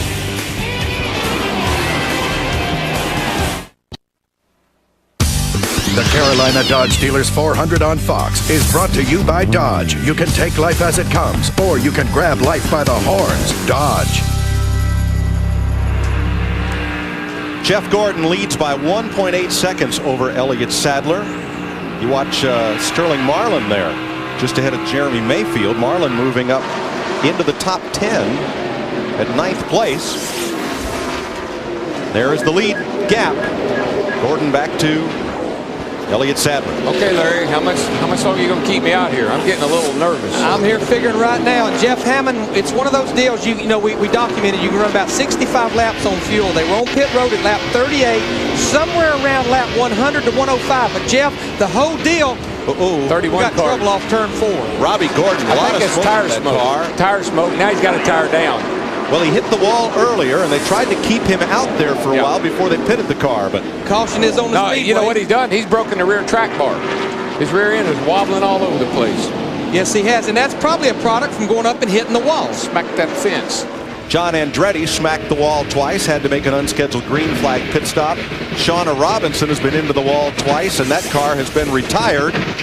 And now here, let's see Robbie Gordon's first collision with the concrete. Hey, there's one of your bilge pumps. Brake blower. Brake blower. Here's the first one, Darrell. Back end hops out. Bam. And there's no kidding. You hit the wall that hard, you've probably broke that track bar, man. Well, he didn't break it that time. He just wounded it. This time, he's going to take it on out. Bam. She came out that time. There's a lot of cars. They needed this pit stop right here. Everybody there was guys that were so close to going a lap down. Good guys. Jeff Burton in the 99 thought he had a tire going down, and he wasn't far from going a lap down. Pit road is open. That's the key a lot of times. The key a lot of times is if you can just stay on that lead lap till you get about 2/3 or halfway through the race. Matt? Mike, Tommy Baldwin Jr. and Tommy Wallace going to work on the right side. No adjustments for Ward Burton's double deuce. They felt their car was very good on that long run to Dick. Burton's on his way down pit road for one of the pit stops in which he is, as always, going to take 4 tires. Greg Corione from Sanborn, New York, carrying front tires. Todd Gant's going to change the front tires. To Steve. Well, Dick, Jimmy Spencer getting service. A half round down on that track bar. 4 tires for Jimmy Spencer. And he's down pit road ahead of Ward Burton. A long pit road. Here comes Spencer. Will he beat Gordon out? No. It's going to be Jeff Gordon, Elliott Sadler, and Spencer. The first 3 off. Ward Burton will come out 4th. Well, Spencer had a wheel of a pit stop there. Did. I mean, he moved up. But you know what I like about his pit position, even though these are big pit boxes, he has an opening behind him. Nobody has to drive around. Come right into his pit box. His pits is back up here, and there's an opening just like there is right here, and that way you don't have nobody to block you coming in. Yeah, it's where you go into the garage, and that opening is that's the opening at the end of pit road right there. Let's ride with Robbie Gordon. We'll show you what it's like here when you dance with the lady in black.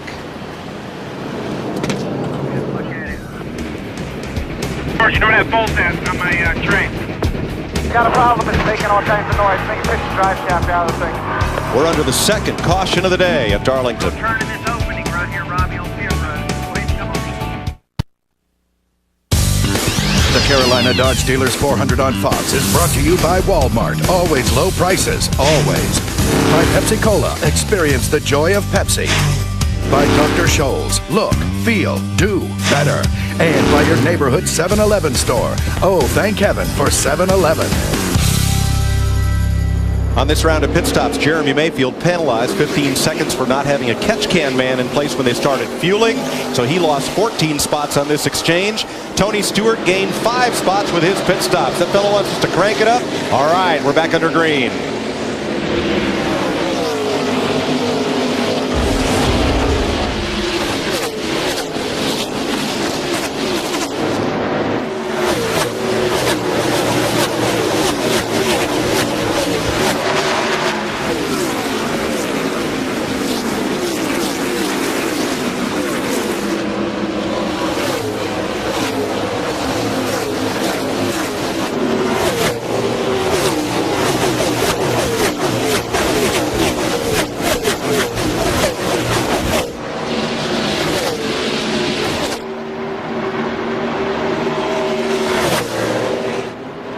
Jimmy Spencer in that 41. He is driving that race car right now. Kind of expected him to run good here. This is the same car he had at Rockingham. He was very competitive with till the ignition box went out. Here he goes. This is what we saw from Spencer yesterday in the Busch race. On every restart, Jimmy would run hard for the first 5 or 10 laps, picking up spots, challenging for the lead. And sometimes that's good, Darrell, but you get the goodie out of your tire. You use up too much tire in the beginning. I know y'all always, oh man, he is driving, look at it, sliding that thing off the corner. But you always say save your tires. Save your tires. You can't save tires. No, not here. There's no way to save tires. You just don't save them, just don't abuse them. Well, but now Spencer was abusing his off of 2 over there. He had the thing in a 4-wheel slide, crossed up. Darrell, compare the lines here between Spencer and Gordon. Well, there's a preferred line, and that's the one that Gordon is in. The only way that Jimmy's going to get by him is get the nose down under him, and usually think you'll push up off of 2 when you do that. Now you come down here. If you wanted to, you could try to drive underneath of him right here, but you got to be sure you got the grip to do it with. And it's now you bog the car down. Spencer's coming out of there. That lower line, you bog the car down. Gordon's going to beat you up out of the hole. Just to give you an idea, these guys are running like 30-18, 30-20 before that pit stop on 40, 50 lap tires. They were running 32, 40s, and 50s. And more on the leader, Dick Berggren. Well, Jeff Gordon had another quick pit stop. He came in first, went out first. Very slight adjustment on the chassis. He's got a great race car today. Now, Darrell, if you're Jeff Gordon, are you distracted by Spencer gnawing at your bumper there? Quite honestly, I'm surprised that Jeff is racing Spencer as hard as he is. Spencer is a hard racer. We all know that. I think as long as he doesn't get up there and start bumping around on Jeff will probably try to get away from him. But he ain't going to put up with much of that Jimmy Spencer stuff coming up there and roughing him up. All right, Robbie Gordon is in the garage. Here's Steve. Thanks, Mike. There's about 14 different mechanics working on the 31 car of Robbie Gordon. Big problems that have to replace the drive shaft. What happened, Robbie? I got the wall a couple laps earlier, and I don't know, just went into turn 3 and just stepped out on me really big. It's unfortunate, you know. I tried to talk myself into liking this place, and every time I come here, I just like it. So, you know, it's a tough racetrack. I watched an interview with Dale Jr. and he said he hated the place also, but he said he's going to talk himself into liking it. I said, you know what, I'm going to go in there with that same attitude. You know what, I still don't like this place. I will let him get back to work. Also, guys, just to note, Bobby Labonte, they went up 2 rounds on the track bar, 2 rounds of wedge out, and pulled a spring rubber out of the right rear. Oh, Matt, go ahead. For DW, an update down here in the 8th of Dale Earnhardt Jr. 2 great stops today at 13.81 and a 13.80. A few comments from Dale Jr. He said that the car was driving off turn 2 like a limo on an ice rink. Then somebody chimed in like he's done that a lot. But they did make a track bar adjustment, went down half a round to try to tighten up that number 8 machine. Then he said, how many laps are in this race? And somebody said 393. He's like, oh man, you're killing me. I've got to go 300 more laps. They go, no, 293. He goes, oh, thank goodness. Maybe it handled like that Zamboni he drove in that Olympics promo. You know, for 2 or 3 days, you're in denial here. Everybody, you go around saying, no, it can't be that bad. It can't be that bad. And then you get in the race. See how tight they run, and this track looks too narrow to pass on. Sometimes it is. Well, that's why they get down on the apron. I mean, we run on the apron here a lot trying to pass people. Going into 3, going into 1, you'll always have the left side wheels down on the apron. After a particularly frustrating day here, Kyle Petty once said they should fill this place with water and stock it with fish. Everybody has a favorite thing they like to say about Darlington. Some we can repeat and some we can't. You saw Ricky Rudd make the pass, the most experienced driver here. This is his 51st start at Darlington in the Winston Cup car. And later this season, he will hopes to break Terry Labonte's record for consecutive Winston Cup race starts. Now here comes Harvick right back after him. 2 distinct different lines right there. Ricky Rudd on the high side, Kevin Harvick in the 29 on the bottom. And what happened? What can happen to you? You go in, you're leading the guy. You're running a good line. All of a sudden, your car pushes up. You got to get out of the throttle. That guy gets a run on you and passes you. And you know you're faster than he is, so you go right back and pass him back. Whoa, Johnny Benson just had a toss and catch it there coming off the corner. Here's Jimmy Johnson, 7th place. Now, a guy that you won't hear us say a word about hardly all day is that guy in that red car. But at the end of the day, he will be up in the top 5 or 6. $1 million bill. Bill Elliott won the first Winston Million here in 1985. He has an understanding of this racetrack, and he knows how far to push it and knows when to hold it. Unless he gets caught up in a wreck, his car will probably not have a scratch on it at the end of the day. He does not want a Darlington stripe. Jeff Gordon and Jimmy Spencer are separated by just a quarter of a second, with Elliott Sadler's Ford in third and Dale Earnhardt Jr.'s Chevrolet in fourth. The Carolina Dodge Dealers 400 on Fox is brought to you by Beechwood Aged Budweiser with the crisp, clean, and refreshing taste known only to the king of beers. Fox welcomes you back to Darlington with Jeff Gordon, your leader over Jimmy Spencer through 110 laps. And if you want your NASCAR coverage to last all week, make sure your cable system carries the new Speed Channel, home of NASCAR TV. The old Speed Vision reborn as Speed Channel, the home for NASCAR. Call your local cable or satellite provider for Speed Channel and fill your need for speed. Jeff Hammond, as we take a look at Jeff Gordon, he's trying to snap out of a slump. He's won here 5 times, more than any other driver. But how about the points leaders coming in? 1-2, Sterling Marlin and Ryan Newman had to start way back at the back of the pack, and they are making some moves. Yes, they are. And we see Sterling right here. That experience, as Darrell talks about all the time, starting dead last, has worked his car all up to 4th place. Now all of that is kind of like, you know, a wash. He's back on track where he needs to be. But my hat's really off to the 12 car and that Alltel team of Ryan Newman's, because this was a brand new race car. So they're actually doing a little bit of combination racing and testing, and they've done an excellent job of working the problems out, bugs, and making that car competitive today. And Ryan has really, you know, showed a lot of composure and a lot of patience of racing the racetrack and giving these guys a chance to work on his car to where he can have a good finish today and maintain that 2nd place in points. And Newman looking for his first Winston Cup career victory, and Sterling Marlin hoping in the long haul for his first Winston Cup points championship. Let's go back upstairs. Mike Choi, Larry McReynolds, and Darrell Walton. Newman is in the middle of the 3 rookies in the race. Shauna Robinson's car is already loaded on the truck. And let's remind you that Newman, who crashed in the last minute of practice yesterday, but because of a cut tire, not from overdriving this racetrack. Jimmy Johnson continues to impress. He's up there into 8th spot. We need to document that our pole sitter Ricky Craven is back in the race, 88 laps down. Dale Jarrett, an 88 car, he's got problems. And I see smoke. Blew up. And this is what happened to Jeff Gordon here last year. Gordon led a bunch of laps, but he led the first 47 of the laps, but ended up 40th in the race due to an engine. And should it be an engine failure, remember, 3 races ago at Rockingham, he blew up. I don't know. I just felt it start tightening up. I looked down, the oil pressure was gone. If memory serves me right, that's the same comment we heard at Rockingham. No oil pressure, motor started tightening up. So 2 out of 5 races looks like Dale Jarrett has lost an engine. Larry, another guy that came in running in the top 10 there a while ago when they had those round of pit stops was Rusty Wallace, and he's now back in 26th position. And I understand that they worked on the car. They put a spring rubber in somewhere. You know, like I do, if you work on that race car on a pit stop, you're going to lose a lot of time. Yeah, I mean, a spring rubber's a good adjustment, but I want to try a lot of other adjustments I can do a lot quicker than that, like wedge or track bar, things like that. It takes a long time to put a spring rubber in, and we'll kind of show you what they've done here on one of our animations. Car comes in the pits. We're going to show you what happens if you put one in the right rear. You have to jack it up just like a normal tire change. There you see the spring right there.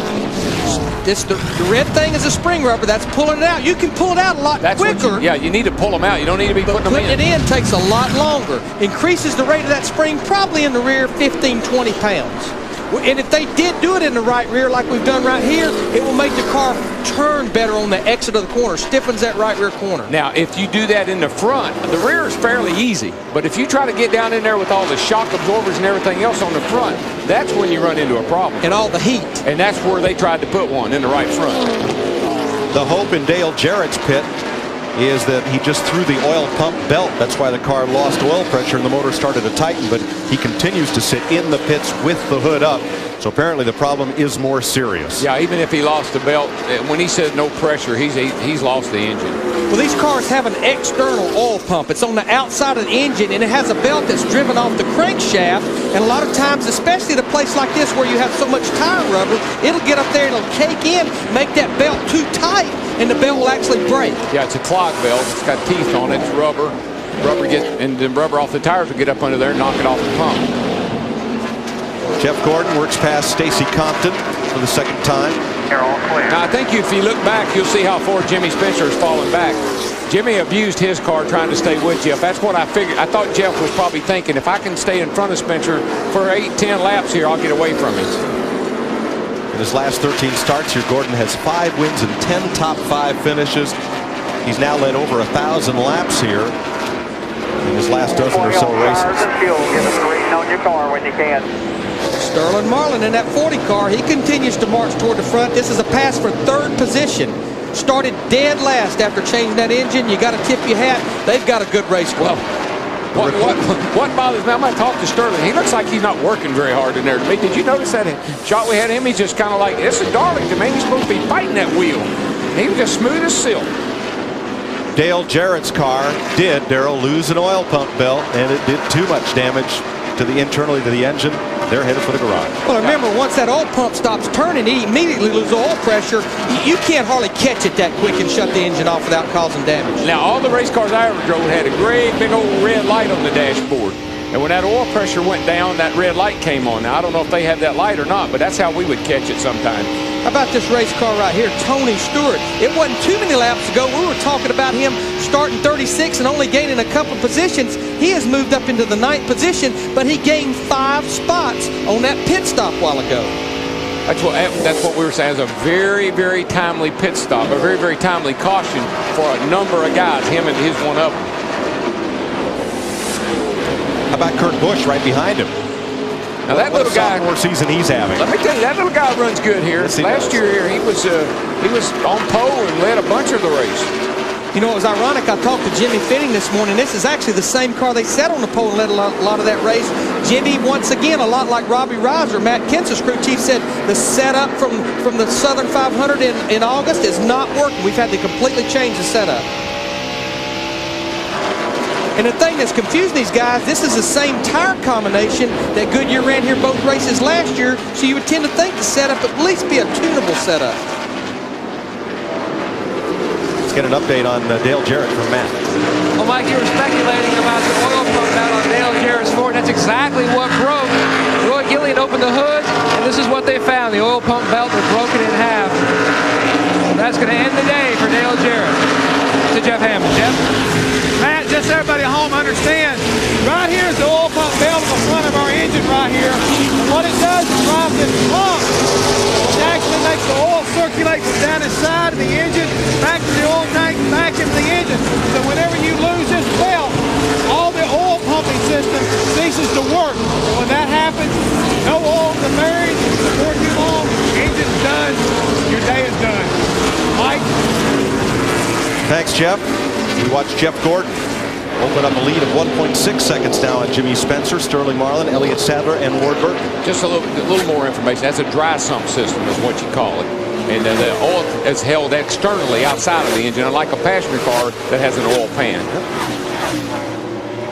Did I tell that right, Larry? Absolutely. Took the words right out of my mouth. Kurt Busch, he's all over Tony Stewart right here. This would be a battle for the 8th position. Kurt Busch in the 97 car. Yep, they've passed Bill Elliott, running right there in their tire tracks. And they're closing up on Jimmy Johnson. Now, Jimmy's been sliding back just a little bit. Dale Jr. got around him a lap or so ago. Ricky Craven, who had been running a minus front-end sheet metal, takes his wounded car back to the garage, and the pole sitter will be out of the race. Jeff Burton in that 99 car. Remember, we thought he had a flat tire a while ago. He's back in 23rd position, just hanging on by his fingernails on that lead lap. Yesterday, 18 cars fell out of the Busch race, and that's a record. This track is tough.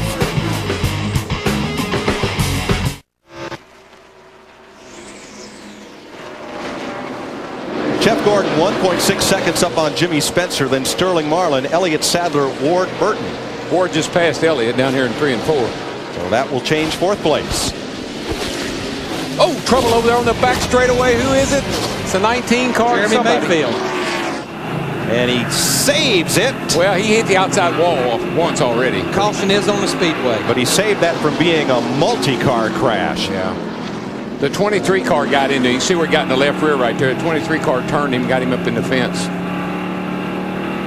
Got people racing back here. There goes Nemechek, and 30 didn't quite make it. 3rd caution of the day. And it comes out for Jeremy Mayfield. Here's turn 2. Oops. Hut Strickland in the 23 coming up off turn 2. Almost the same thing we saw with Steve Park, but at the other end of the racetrack earlier. You know, Jeremy was leading this race here a year or 2 ago and had a huge lead, and the same thing happened to him off turn 2 over there. There's another look. And trust me, folks, these guys, they're not driving into the side of each other on purpose. It's just the nature of this racetrack. Knowledge. You got to know when you can put that nose up there and when you can't. Around she goes.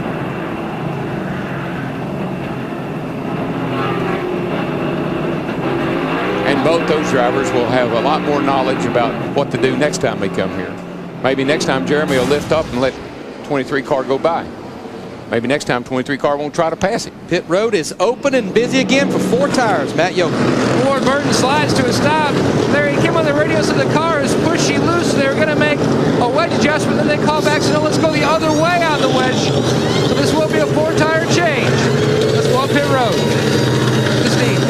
Well, Matt, Jimmy Spencer's in. They're not going to make any chassis adjustments to this number 41 Dodge. He said, I won't work the tires as hard on this run. Darren Wolf is the front tire changer. Mark Olson on the rear tires. And Spencer service is done to Dick Berggren. Gordon is in the midst of a 4-tire change on car number 24. This car is so good, they are going to replace the tires with the same air pressure they had. No adjustment. He will be first out of pit road again. Ward Burton, boy, he gets an attaboy. If Burton hadn't lifted to allow Spencer to come up into that outside lane, they would have collected Sterling Marlin as Marlin came out of his pit, and Marlin and Spencer would both be done.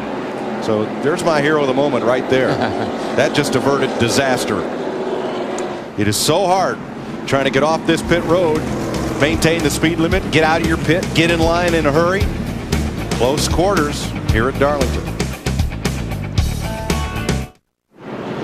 All right, guys, this is where it's won and lost right here. I know it's early in the race. Jeff Gordon at 24 bunts. That's what they're supposed to do. But look at this group right here.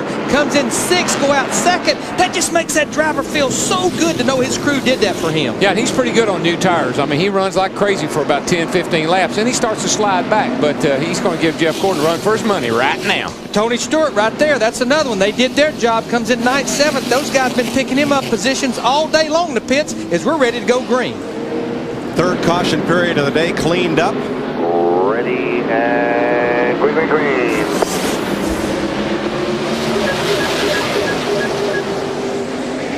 Mike Skinner's going to try to race Gordon down in there, but he let him go.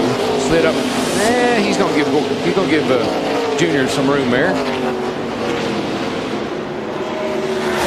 Oh, Elliott Sadler's got a run. Almost got in the back of Spencer there. I think that's the 4 car kind of caused him to break his momentum a little bit and gave Elliott a run on him. Jimmy Spencer jumped up back in the gas. Looked like he had to get on the brake in the middle of the corner to keep from hitting Dale Earnhardt Jr. Now, in the last restart, Spencer ran the first 10 or 12 laps really hard, trying to take the lead from Jeff Gordon. And then he slid back a bit. Let's see how Spencer works on this restart. Boy, Gordon must have a whale of a car today, guys, because he just drove. Look at it. In one lap, he just drove off and left everybody. Jimmy Spencer doing what he's done right after every pit stop, right down on the bottom of that racetrack. But, Darrell, I think that abuses those tires down there digging on the bottom. Well, and it bogs the car down so badly. You come up off that corner where the wheels turn hard left, and he just kills the horsepower. Watch 99 Jeff Burton and 23 Hut Strickland on this restart. Pow! Wow, that was on the restart. Jeff Burton trying to get up to the top of the racetrack because that's where you need to enter turn 1. had bad timing. Yes. All right, Gordon leads by 1.2 seconds. He's opened up a big lead in a hurry, Matt. Dale Earnhardt Jr. trying to hold on to that second position, and Tony Eury Jr., his cousin and car chief. You guys have battled your way into this, Tony. Yeah, we're having a pretty good day today. Junior's really driving a nice race. We made a couple of chassis adjustments last night. We thought would help out, and car's just a little bit off of what Gordon is right now. We just told Dale Jr. we ain't never been in his position here, so we just told him to run his race, and we'll see if we come out with a top 5. Remember, Dale Earnhardt Jr. has never scored a top 10 finish in a Winston Cup car here in Darlington. Steve Byrne. Well, Matt, Jimmy Spencer likes his race car. They made no chassis adjustments on the last stop. They did go a half pound down all the way around on the tires. Jimmy likes the balance of the car. He said, I'm trying not to make any mistakes. I'm having just a little bit of a porpoise effect in turn 2. Dick Berggren. In 1996, Elliott Sadler came to NASCAR's big league in the Busch Series. He had a volunteer crew, 1 car, 1 motor. Today, he is a legitimate contender with a shot to win here at Darlington. The car was loose everywhere on the speedway. He radioed in and told the crew, do what you need to do. They changed the track bar. They shut him out 4th. He had come in 5th. Have a good day. And Darrell, what they did to Jimmy Spencer, I know a half a pound of air don't sound like much, but the softer you can get the spring rate of the car here, the better it's going to grip the racetrack, where you can't change springs, but as you take air pressure out of those tires, that softens the spring rate. What you want to do, you don't want to take so much air out that the car really worms around on low air pressure right after a pit stop on the start of a green flag run. Well, I think at a half pound tells you what a fine line you're walking between being really, really good or going all the way out of the ballpark. Jimmy Spencer's lap times right now identical to Jeff Gordon's. But Gordon scooted away on that restart and built up a 1.7 second lead. Guess what? If Jimmy Spencer speeds up, Jeff Gordon will speed up. He seems to have it. He just seems to have it going that way today.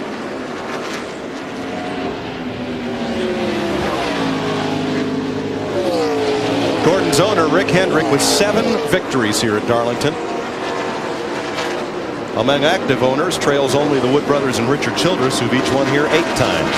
We'll look at our Fox tracks here. This is the interval between Jimmy Spencer and second. Jeff Gordon leading the race right now, holding at about 1.9 seconds. That pretty much backs up that they're running the same lap times right now, about a 30-80. Pretty even all the way around the racetrack. Right in there, 1.9. Yeah, and those times will fall off as they go along here. Pretty soon they'll be running 32.80.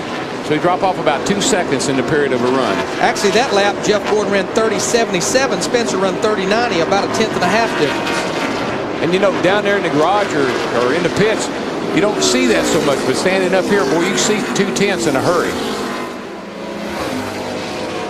I tell you, the guy that just keeps marching on started back in 36th position, Tony Stewart. There he is in that 20 car. These guys keep picking him up positions on pit road, but he's got a good race car, Matt Yoakum.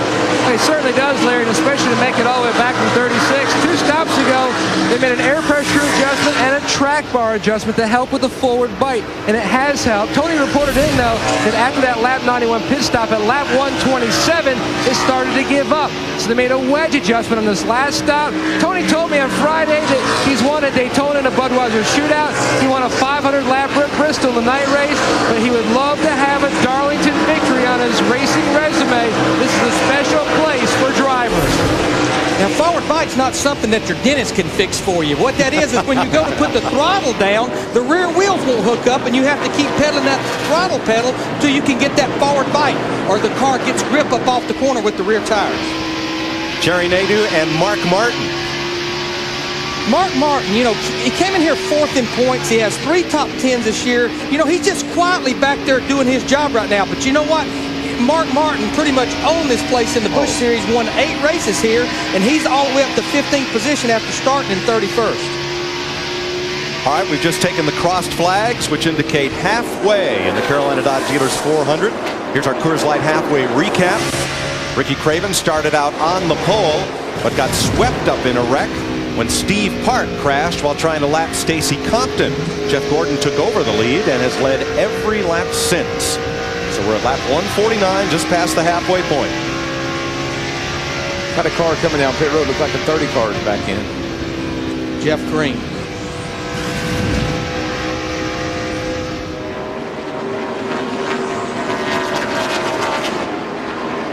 having a pretty good go of it there for a while, but something's happened to his car because he's made a couple of unscheduled stops. See a routine 4-tire change. Matt Yoakum. Well, Larry, the problem for the 30 team, 2 stops ago when he pitted, he left, he lost 5 spots on pit road, but then the problems really started in. He said, I've got a vibration. He finally had to come back in. They found out they had loose lugs on the left rear, and that has just started the problems for Jeff Green. Now they've got some other problems. They're looking at the studs. They're going to replace a stud. But boy, a tough day for Jeff Green. And with the loose lug nuts, it probably just wallowed the threads off of one of the lug studs. And NASCAR says you have to have 5 lug nuts, which means you'd have to have 5 good lug studs. Jeff Gordon's lead over Jimmy Spencer now 2.3 seconds. You're at Darlington watching NASCAR on Fox.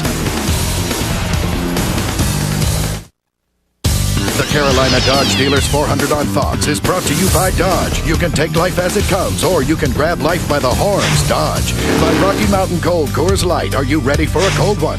By Valvoline's Max Life, the first motor oil formulated for higher mileage engines. And by the Home Depot, NASCAR's home improvement warehouse. Jeff Gordon's lead has become 2 seconds longer, and here's why. There's been quite a skirmish for second place. They're getting loose. He is lacking forward bite. Just it gets to pushing off that corner. Driver turns the wheels to the left, and all of a sudden the front end digs in and the back end comes around. And we heard Ward Burton talk earlier about his car being pushy loose. That's exactly what he's talking about. You go in the corner, it won't turn in the middle. Finally, you slow the speed of the car down enough the front wheels bite, but the rear wheels break loose. Exactly. So Sterling Marlin moves to second, and Elliott Sadler follows him through to third place. And one of the reasons that Jeff extended his lead a little bit was that Sterling had to pass that 14 car, and it cost him almost a second. He slowed down from a 31.7 to a 32.5 in that one lap. So Earnhardt Jr. falls to fourth. Spencer is fifth. Ward Burton, Jimmy Johnson, Tony Stewart, Kevin Harvick, and Kurt Busch the top 10.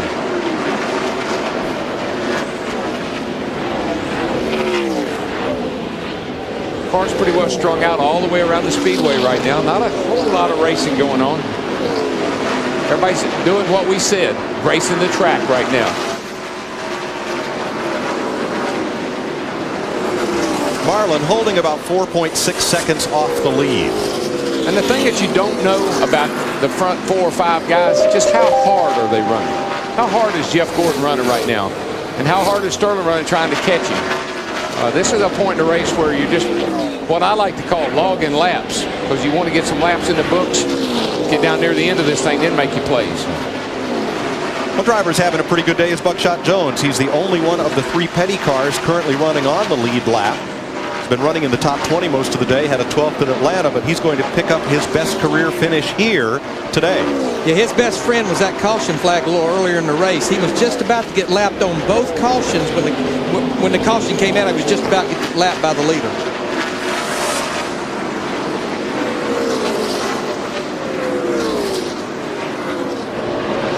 Tony Stewart against Jimmy Johnson, who just looked like Jimmy again. Darrell just pulled over in the straightaway and let him go. Well, if you've been racing here very long, and Jimmy Johnson hadn't, but you know that you pull down on the straightaway or back off on the straightaway and let the guy that's faster than you by, so you don't race into the corner side by side, because that's a disaster.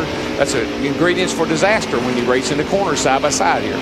Just like we saw what happened to Park first of the race. Okay, I'm going to have to go down to the hotel and get my crew chief buddy in on this conversation, because this race looks like it has a little bit of a green flag flavor to it now. Jeff, the guys are on pit road at 133, lap 133, which is 160 laps to go. That's shy of being able to do it on one stop. So my question to you would be now, and then I'll follow up, are you going to try to just break it up into about 3 53 or 54 lap runs, or are you going and run your 65 laps and go ahead and pit with maybe 30 to go? Some of that's going to depend on how good my car is, and the other is how good my crew is. I see it as being a 3-stop race if it happens to stay green. The key to this whole deal is who is going to pull the trigger first. The guy that comes to pit road first could dictate so much. Lap times have held on really good, been a lot more consistent with the top cars than early on. Because my car, I'm looking to break it down to about 55 laps and come on, get me some tires. And the one guy that cannot make that commitment and do it is our leader, Jeff Gordon. He has to wait till some of the other guys in the top 5 commit, because when you make a green flag stop here, 45 miles an hour, you're going to lose almost 2 laps. You're right about that, Larry. And what we just saw there with Jimmy Spencer's car starting to get loose is a good indicator that these tires are getting ready to go away. And you can't sit out there and slide around all day long, because you're going to get lapped when you do come down pit road really bad. Well, this place is real bad about wearing out the right rear tire. And that's, man, when that baby goes, you'll see what it looks like, because I think that's about where Spencer is. Almost shouted, but this is about the 50th time today somebody started to wreck and just not finished it. That was a controlled slide, right? You say? When you don't hit the wall, that's a controlled slide, right, Larry? Now, here's a guy that I think we got to give an attaboy to. The whole crowd, Ryan Newman's crowd. He is up to 14th place, started dead last in a car that never seen the racetrack at Darlington. Now, there's not a lot of people that can pull that little feat off. And you know, he crawled in a backup car last year at Kansas after wrecking in practice and finished 2nd. But I reminded his crew chief, Matt Boylan, that's a car he had been on the racetrack with before. Yeah, I mean, this car hadn't even seen the racetrack. They didn't want to come out of the truck when they told us it was at Darlington. Ward Burton saw Jimmy Spencer get sideways, and now he pounces on Spencer. This is for 5th position. And Darrell, it almost looks like Ward Burton's car is good on those long runs. Yeah. Well, that's going to be interesting strategy. If Burton's car is good on long runs, and his crew chief is Tommy Baldwin, the king of short pitting, what will they do? We'll find out in a minute.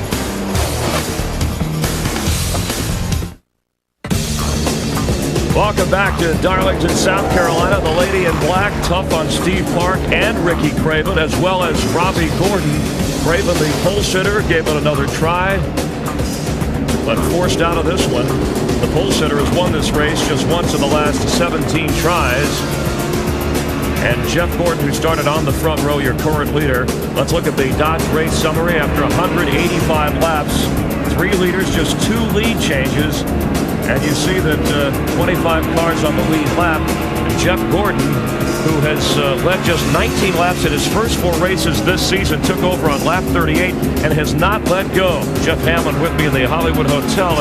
And Jeff, if we look at yesterday, Jeff Burton led all 147 laps of the Busch Series race from start to finish. And with just about 105 laps to go here, Jeff Gordon certainly could do that. What has to happen for somebody to catch him?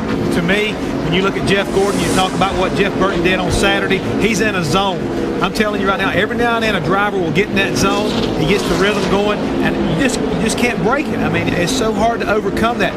That kind of trickles down to the crew. They're doing a great job, and everything's just falling in place and getting the job done. Darrell Waltrip, I've seen you in that zone, and Larry McReynolds, I'm sure you've worked with drivers before who've been in that zone.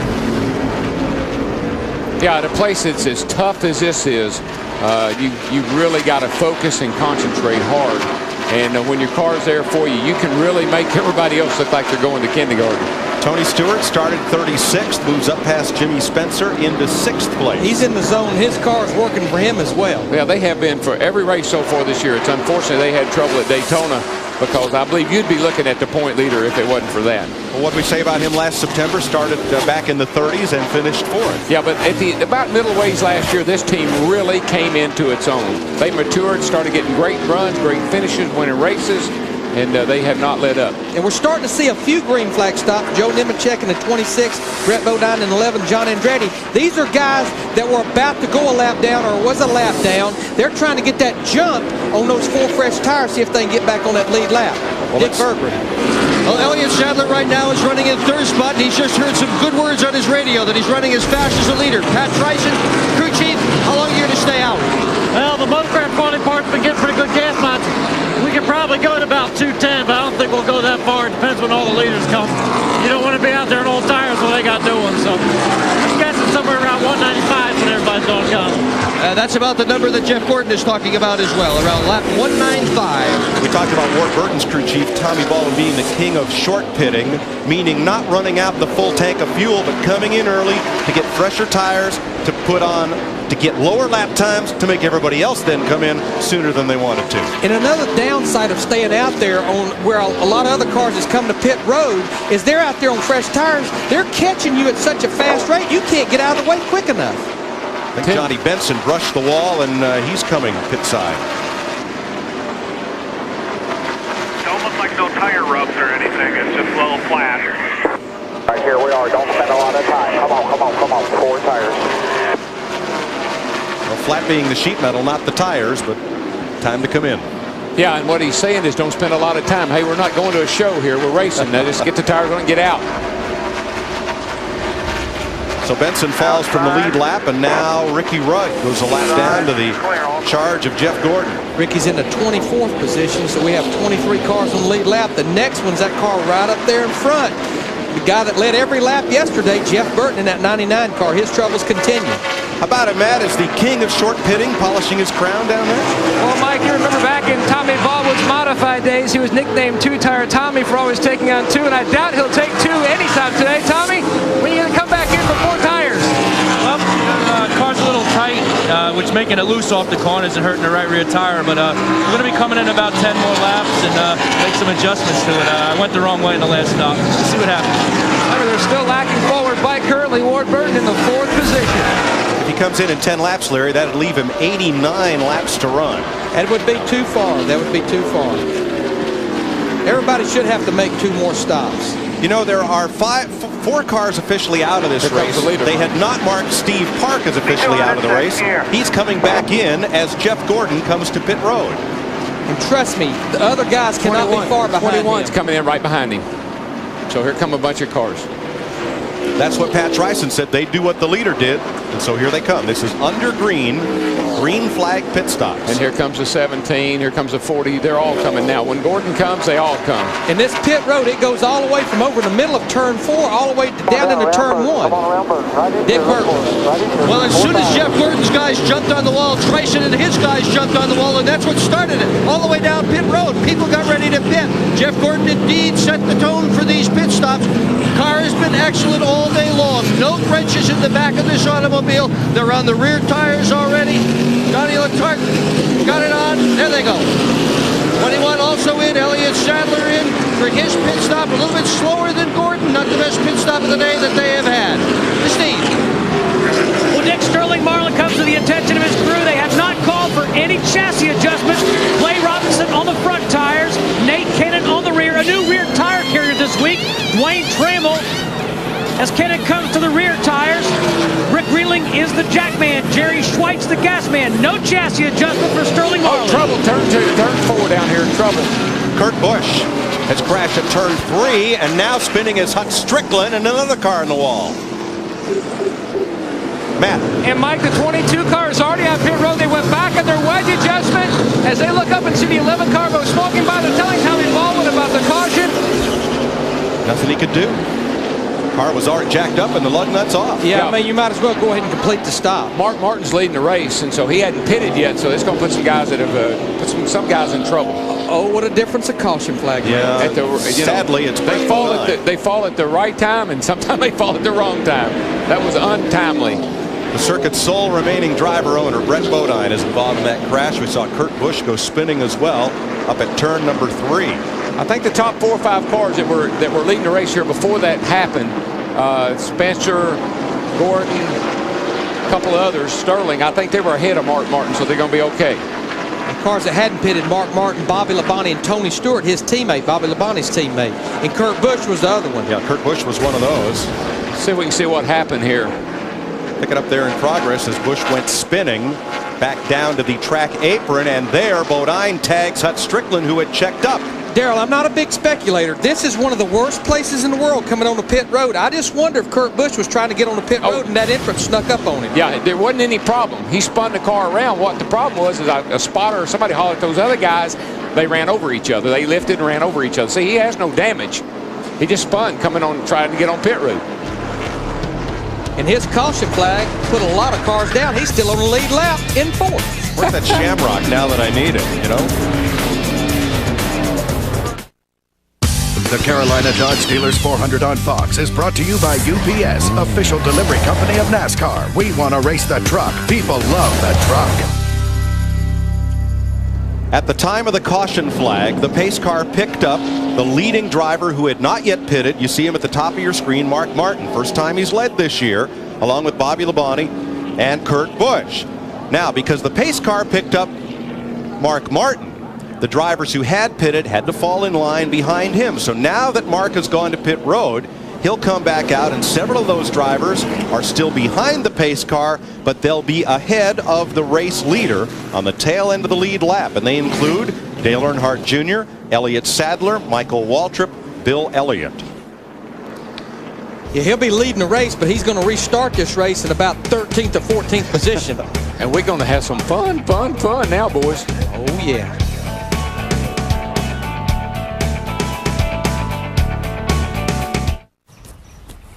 And NASCAR.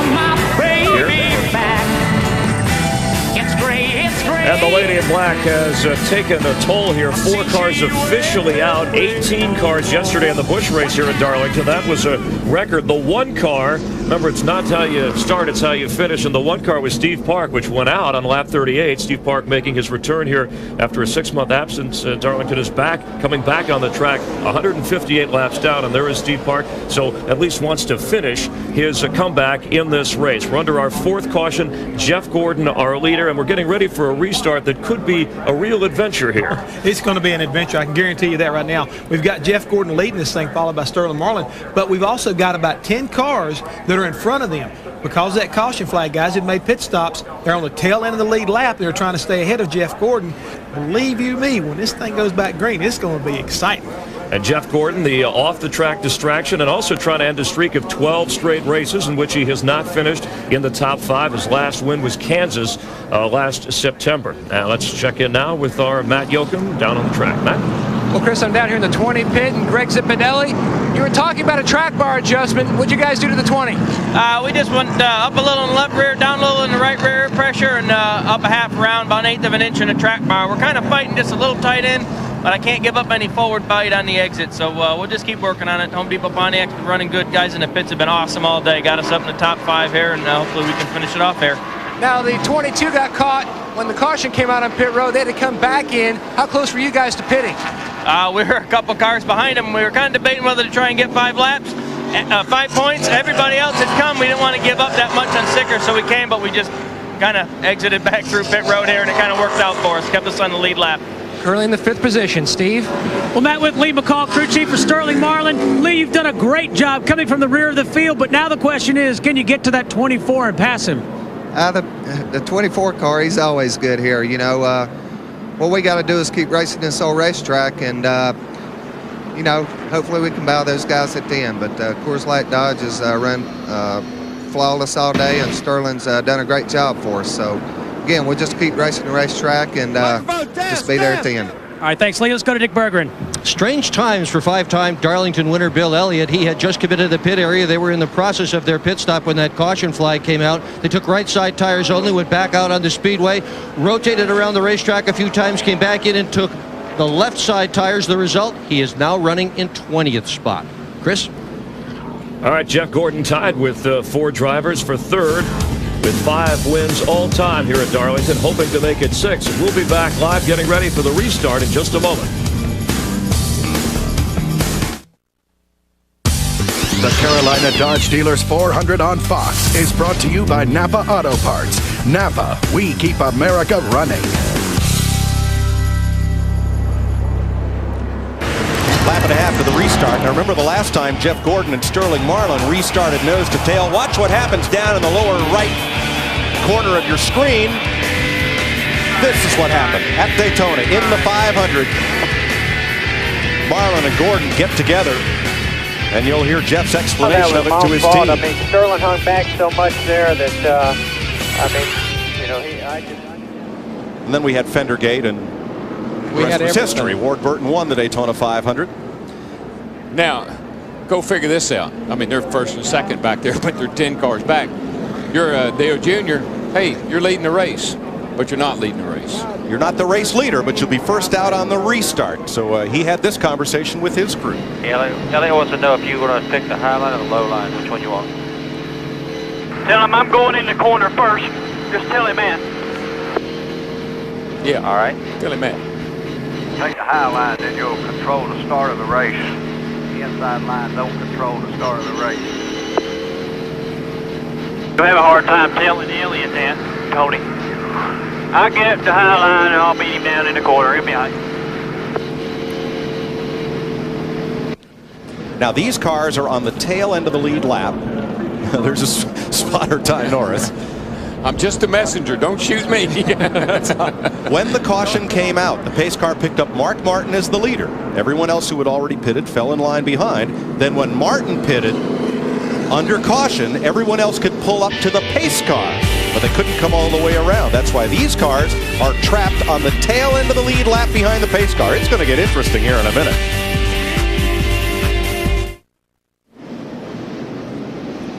Cars on the tail end of the lead lap behind the pace car. They will get the green flag first. Fox Tracks points out where the leader, Jeff Gordon, will be on this restart. 13th in line, but he's the race leader. And got to be careful. Got a really good race car, obviously. We just got to not get in trouble here. But Darrell, it's going to be interesting to watch Jeff Gordon in that 24 car because he's been at the front all day. He's been in clean air. Now he's back there in traffic. Let's see how good he really is. Yeah, because I've talked to him about that, and he said that's one of his biggest problems. When they get loose track position, car gets that arrow. I said I wasn't going to say it. I'm saying once. Dreaded arrow push. Loses that front downforce, won't turn near as good. And all those cars in front of him want desperately to stay on the lead lap because now if a caution flag comes out, they'll come all the way around, get the free pass. This is when they'll be start hollering. I see something on the racetrack. I see debris down here. Well, so far so good. They get single file in a hurry, and that's good news for him. Tony Stewart on the move in third. Challenging Sterling Marlin for second. They just don't want Gordon to get away from them here. Get some lap cars between them and between Sterling and Tony. Hard to make up that distance. They're banking on those lap cars holding him up.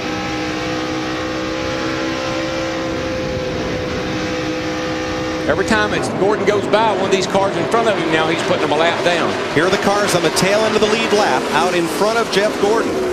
Dale Earnhardt Jr. in ninth, Elliott Sadler, Kevin Harvick, Jimmy Johnson, Bobby Hamilton, Matt Kenseth, Ryan Newman, Jerry Nadeau. Those cars are out in front of Gordon on the tail end of the lead lap. And Larry, I'm seeing it. I'm seeing it. He got behind the car. The car was there in front of him, Burton, and the car wouldn't turn. It pushed up off of turn 4, and Rusty went back by him. So he's got to have that clean air to go. Look at him. He has to slow down off of 2 there.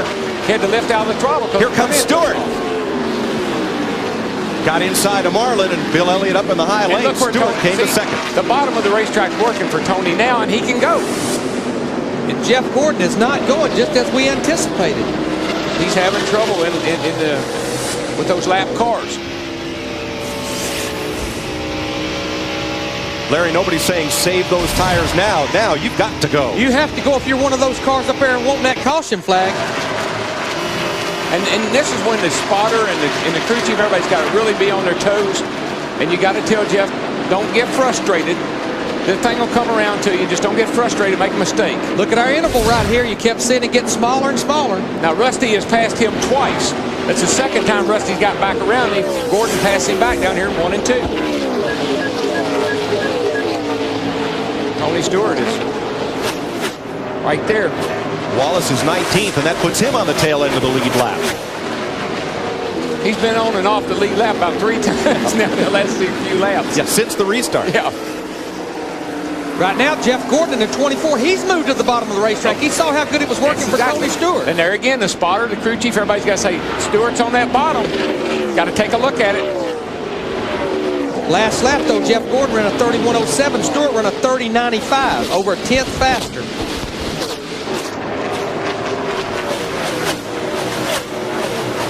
Cars are pretty equal.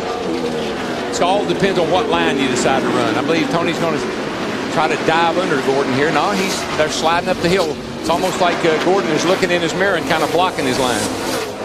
He does not want Gordon to get in front of, or Stewart to get in front of him. You know, Dale Jr. and Elliott Sadler did a good job of getting out in front of everybody. There's a lot of clean air in front of them. And should the caution come out, I'd say at least 7 or 8 of these cars are going to be able to get the free pass around and stay on the lead lap. Boy, I tell you, Gordon's car is tight up off of 2 over there, Larry. It shoves out. He has a lift. Tony gets a heck of a run on him. I mean, right now, Dale Earnhardt Jr. And here he comes. Here he comes. He's going to come to the bottom. 6 races at Darlington. Stewart has never led a lap here. He's always finished on the lead lap, right. Always, but never led a lap. Just got to be real cautious. Boy, what a run he's had since that last place finish at Daytona. Lost the engine. Now, let's watch off of 2 over here. This is where he's been catching him. There's Tony's handy little helper there in the back window. And you see he gets a run off of 2 every time. He's got him this time. He got trapped behind that lap car right there. He's going to try to slide right up in front of him. Can he make it? Nope. Needed some more room. Almost put the slide job on him, but he's got the position going into turn 1. Sterling Marlin's done caught this group right now. He's in 3rd position in the 40 car. Tony Stewart's march through the field today has been pretty unbelievable. He started at 36th today. And now comes to the lead with 74 laps to go. In the first 50, 60 laps, didn't go anywhere. Moved up 2 positions. And Sterling Marlin had to start last or near last because of the engine change. And he too is at a long climb through the field. This is a racetrack where you don't get in a hurry. You don't race hard until you get down to the last 4th of the race. It's no longer here shortly racing the racetrack. No, you start racing the competition, which it thins itself out, and you know who it is, you know who you got to beat. Look at that, 90% of the races at Darlington have been won from the top 10. Here's 2 fellas out front that started way, way back. And right now, Tony Stewart is 4/10 of a lap faster than Jeff Gordon because he's back there having to contend with Bobby Hamilton, a lap car. I think Gordon's car is still, I don't know if he's as good as Stewart is right now, but Gordon's car will get better as it goes along. He's just a little tight on new tires, look like. But he has got a rear view mirror full of Sterling Marlin in that 40 car. I spin the 3 best cars right there at the front right now, the 20, the 24, and the 40. Now, if Marlin wins this, they're going to need an asterisk for the record book because he will be credited with the starting position where he qualified. They don't take into account whether you have to go to the backup car and start at the rear of the field. So Marlin officially is credited with starting this race 11th, even though he took the green flag in the back. You know, the fellow who brought out that caution, Kurt Busch, who spun in turn 3, was able to stay on the lead lap and continue. He's the 6th place car. You sure his name isn't McBush? He's definitely the one that caused all this confusion. Kurt O'Bush. Yep, there's a little bit of green riding with Kurt Busch today. And Mark Martin, 7th place, right behind his young teammate. Mike, I want to wish my neighbor, Brad Tolley, good luck. He's going in the Air Force next week and serve our country like so many young men are right now. I just want to wish him good luck. And good luck to all of our troops that are overseas fighting for our freedom.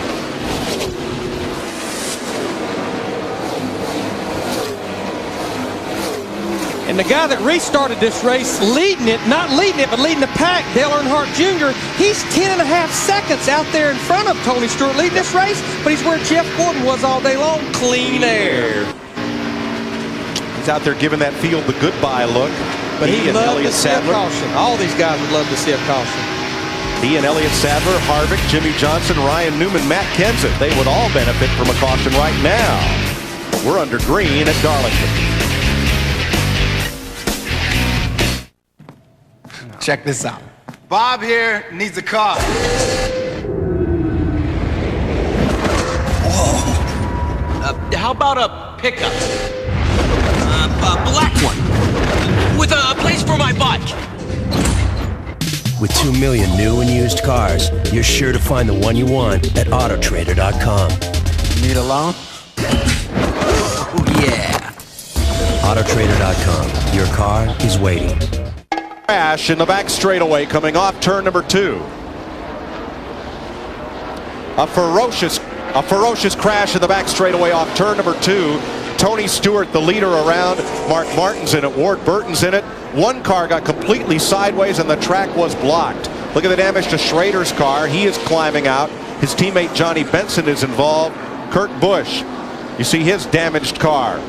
And the leader Stewart caught up in it. Mark Martin and 24 car's got damage on the right side. I don't know how bad it is. I don't think it's real bad, but he scraped along the side of Tony Stewart. Dave Blaney and Ward Burton are the other cars involved. Jeff Gordon, I believe he got a little right side damage as he drove through there. He got into the back side of Stewart's, but it didn't look that bad. But he did get through. I don't think he hurt his cars cosmetically. That's about it. I think he can fix it. I think Tony must be hurt, and I feel so sorry for Kenny Schrader. I hope Tony's all right. Stewart's car got sideways, Darrell, and I believe he got hit hard in the left side. Yeah, they're... when one car gets sideways here, this track gets so narrow.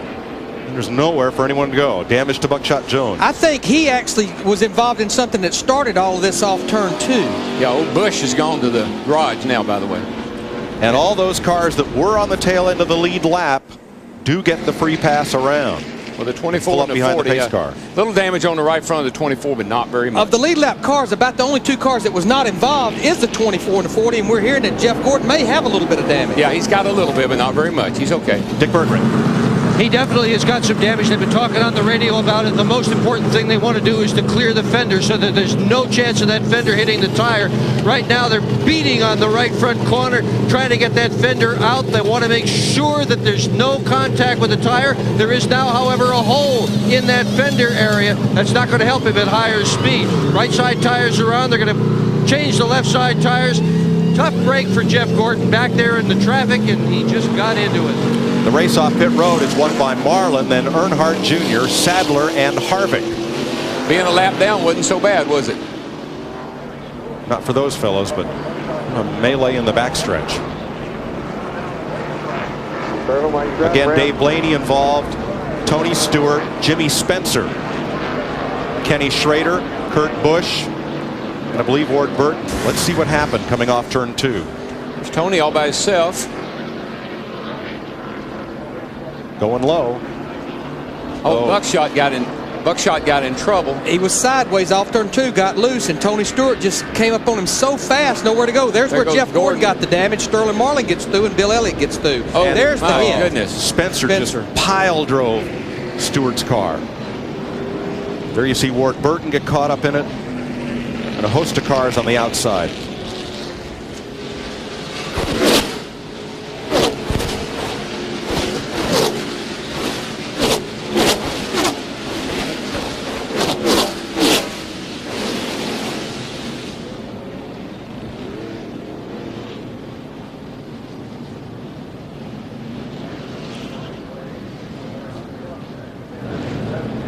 That was another view. Just see Buckshot Jones in the 44 get There was sideways. so much smoke that Spencer and those guys just could not see.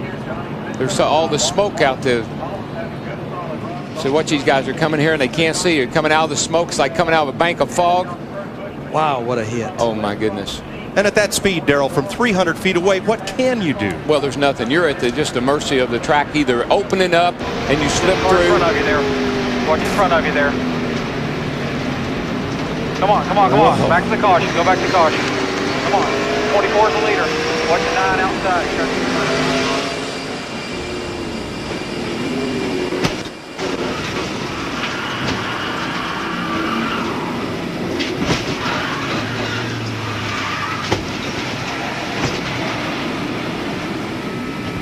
Tony Stewart, it's reported, is out of his car. Well, the good news is all that impact was on the right side.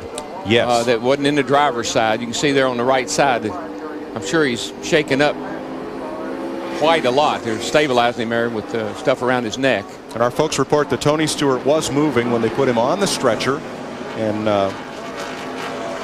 we're hoping this is precautionary, and it's pretty standard anytime a driver has to be helped from his car, get him stabilized, get him on that stretcher into the infield care center. Turn 2 is a tough turnover, boys. I can't tell you how many times today we've said we've seen wrecks over there that didn't happen, but they should have happened. So here's Gordon back in. You saw and heard Just that little thump as Jeff Gordon swerved to avoid Tony Stewart and just barely caught him with the right front of his car. Jimmy Spencer's car towed to the garage area, both ends a mess. I mean, of the 7 cars, 6 or 7 cars that was running behind Tony Stewart that was on the lead lap, the only car that received no damage of that group was Sterling Marlin, the 40 car. And you rode with him as he drove through that, and only by luck of the Irish, you were in a complete tire smoke fog. Well, and think about this, back to Charlotte last year when Gordon got bumped in the right front leaving the pit lane and messed up his right front fender, Larry, and he was later, no time at all, he got lapped. So that's a very critical corner of the car here, and they got to get it fixed right. There are the 11 cars that received some or more damage in that crash. Johnny Benson sitting in, hoping they can make repairs and get him back out. Mark Martin's car got a lot of damage as Tony Stewart goes into the ambulance for the trip to the care center. Let's ride with Mark Martin.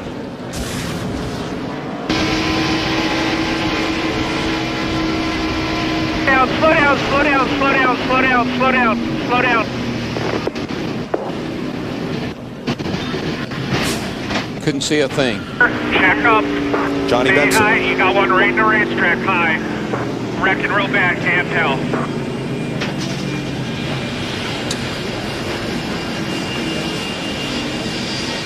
The spotters, you know, I can't tell. I can't tell you what to do. Now watch when Stewart gets sideways and the track just closes up.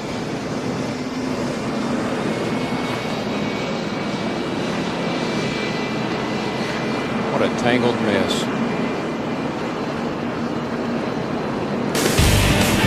Under caution for an 11-car pileup on the back straightaway at Darlington.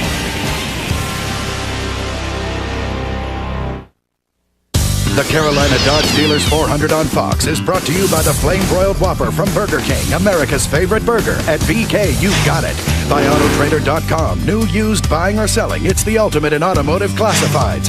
By Miller Lite, grab a Miller Lite. It's Miller time. And by Viagra, ask your doctor if Viagra is right for you. 11 cars in this crash on the back straightaway. Mark Martin waiting on repairs. As far as we know, Tony Stewart, the only one of those 11 who did not drive or walk away. He was helped onto a stretcher and taken to the infield care center. We'll update you as soon as information is available on Tony's condition. That 20 car, I mean, the right front tire is all the way up under the dash, Larry. Let's take a look and show you from Fox Tracks the speed of Tony Stewart as he came around turn 2 and ran up against Buckshot Jones.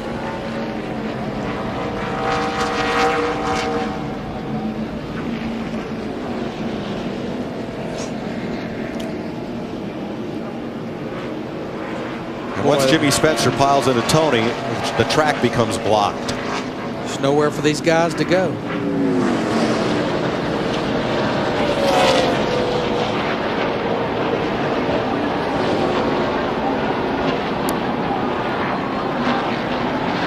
Darrell, of the drivers who were among the race leaders, few made it through. Yeah, only 2 cars, the 24 and the 40. But let me tell you, as a driver, hit that outside wall and then bounce back out there and you're sitting in the racetrack like that. You are, I'm telling you, you are pulling on everything you got. You know you're fixing to take a hard lick. So here's where we are after pit stops. Marlin, the leader.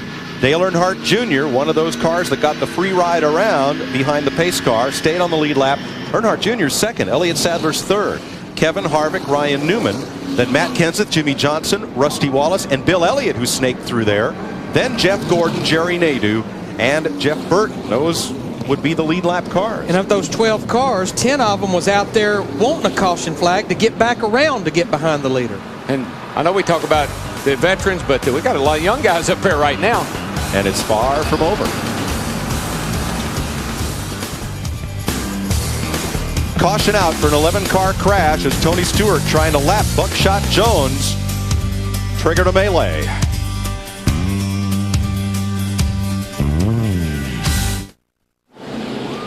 Caution flag moved a couple of our Koch family of drivers back on the lead lap. Kevin Harvick and Jeff Burton there with Bill Elliott ninth. Ricky Rudd, Michael Waltrip, Kyle Petty a lap down in the running order. Bobby Labonte, John Andretti, and Tony Stewart leading, taken out in that crash. Dale Jarrett, oil pump drive belt broke, and Steve Park crashed like Stewart. Bad day to lead this race, Darrell. Boy, I know we saw the leader taken out, early in the race, Park. Tony Stewart taken out in this situation. And you know what's going to be interesting? We got Rudd, Nemechek, Michael, and Kyle Petty, and Jeremy Mayfield, and Bobby Labonte 1 lap down that are going to restart on the inside again. All right, let's go to Steve in the garage. Mike caught up with Jimmy Spencer. Jimmy, first of all, glad to see you're okay. Can you tell us what happened? That was a bad one. Yeah, it really was bad. Some lap car there just got loose or whatever and hit Tony, and we saw that, And, but it's all bottlenecked over there, and I got hit really hard from behind and then pushed into Tony really hard. But we had a really good car today. Awesome car, another top 5 run. I really felt like I had an opportunity to win. The thing would fly on new tires, and we made some adjustments to make it better, and we got it worse at one time, put it back to where we were, and we knew we had one more pit stop. And, I'm very upset by it, but at least nobody got hurt. Tony's going to be all right, and talking to him, so I'm glad that's more important than anything to me, and especially when I was the one that got pushed into him. But lap cars, everybody's a lap car, but sometimes you have to realize that you got to give way, because a lap car ain't going to win this damn race, but the lap cars, that's what they want to do, and the idiots cause major pileup, take out 3 or 4 of the leaders. It's just not right. Let's go to Dick Berggren.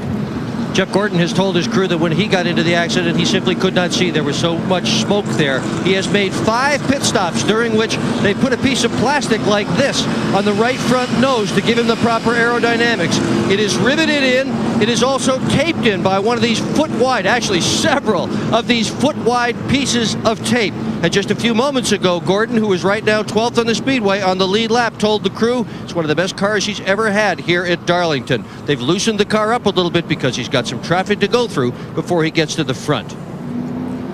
It's not pretty, but, well, we'll see if it'll work when they drop the green flag for the restart. A grinding crash, 11 cars in it, hard hits.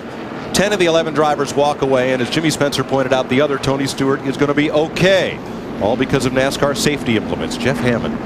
That's right, Mike. I'm sitting inside our cutaway car, and as you can see, I'm pretty much capsulated inside here. New head restraints on both sides of me, so if I happen to hit the wall real hard or get hit by another car, my head would be over against these big, long, cushiony things. You might call it head restraints. Again, safety restraints.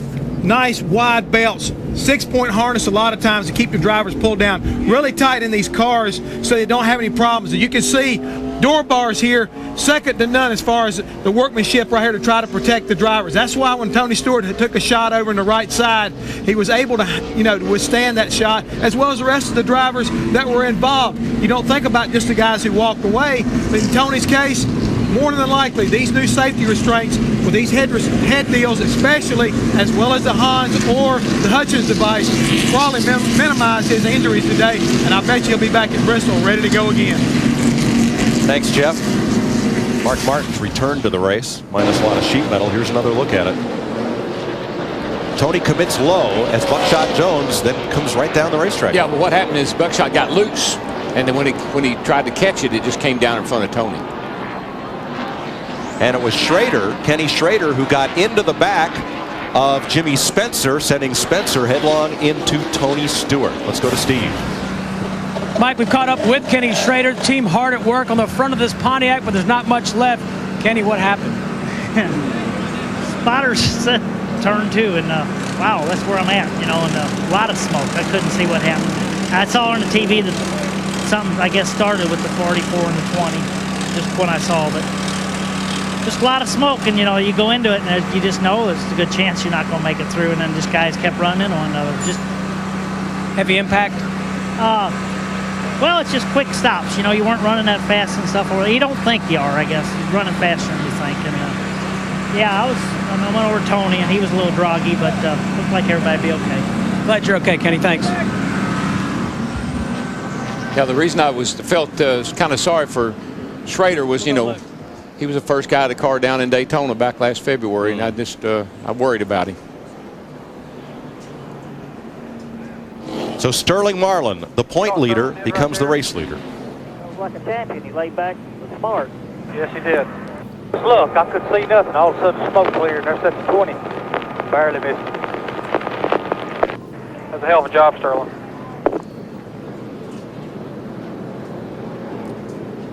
Well, it was a great job. I mean, fact that you got to be lucky as well as good. And on some days you can be both. And I think that's basically what Sterling Marlin was saying. You know, I couldn't see. I just happened to go to the right place at the right time. Must have a leprechaun on the ride-along program today. Tony Stewart is going to be airlifted by helicopter to a local hospital to get him checked out. We have no report yet on any injuries.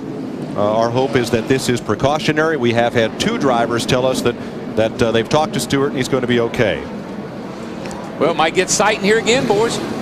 Coming to another green flag. 53 laps to go. 12 cars on the lead lap. Marlin, Stewart, or Marlin, Earnhardt Jr., Sadler, Harvick, and Newman. 1 veteran and 4 young guns at the front, and one of them wants the lead. Inside, clear behind it, clear low. He didn't waste no time taking that lead. No, and just a few minutes ago, he was a lap down. But Darrell, you got to remember, and we know he was in clean air, and we talked about that. He pulled away from those leaders by 10 seconds. Well, he's in clean air again, and he's going to be hard to chase down with 50-some laps to go. He's not going to have to pit again. So I think he's in pretty good shape right now. And Gordon back here got a great car, but he's got to go through 10 other cars to get to him. With Dale Earnhardt Jr. down on that apron, shoots that car back up the racetrack to the top of turn 1 and 2. He's done that a lot today when he's been running by himself. And Darrell, he didn't waste a lot of time or his car taking the lead. He just went right after it and got it. His car's been really good all day on new tires. Sterling's been really good on the longer runs. Elliott Sadler's been kind of right in the middle, so I wouldn't count him out either. But we saw what Elliott Sadler did there. It's a lot of things we've seen Spencer do a lot, try to get to the bottom, and as you say, you bog the car down. You just can't get the run up off the corner. You almost want to shift gears. You need to get it up in 3rd gear, get a little power up off the corner.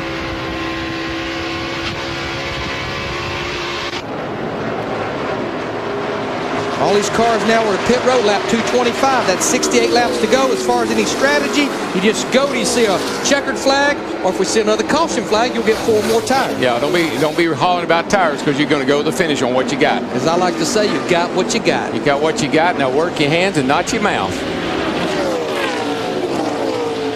And do you think that's why Sterling Marlin did not put up a fight for the lead? I think Sterling knows his car well enough to know that it's going to come to him, and Dale Jr.'s is going to go away, and he's set right where he wants to. Let's go to the pits. Hey, DW, you're exactly right. We heard Tony Glover say on a short run, there's a lot of guys better than you, but after 10 or 12 laps, you are by far the best car on the racetrack, so be patient. Matt Yoakum. Well, Steve, an update from the hospital here. NASCAR officials Mike Zizzo has reported that Tony Stewart is complaining about pain in his lower back and lower leg area. He is going to be airlifted to Carolinas Medical Center in Florence for x-rays, but right now the prognosis looks good for Stewart. Thanks, Matt. You get knocked around like that inside the car, your body goes through a lot of twists and turns. He's going to be sore, and hopefully he'll be fine.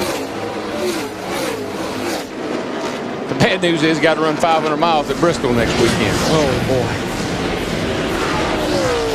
Isn't it 500 laps? It just feels like 500 miles? What did I say, 500 miles? Yeah. It does feel like 500 miles.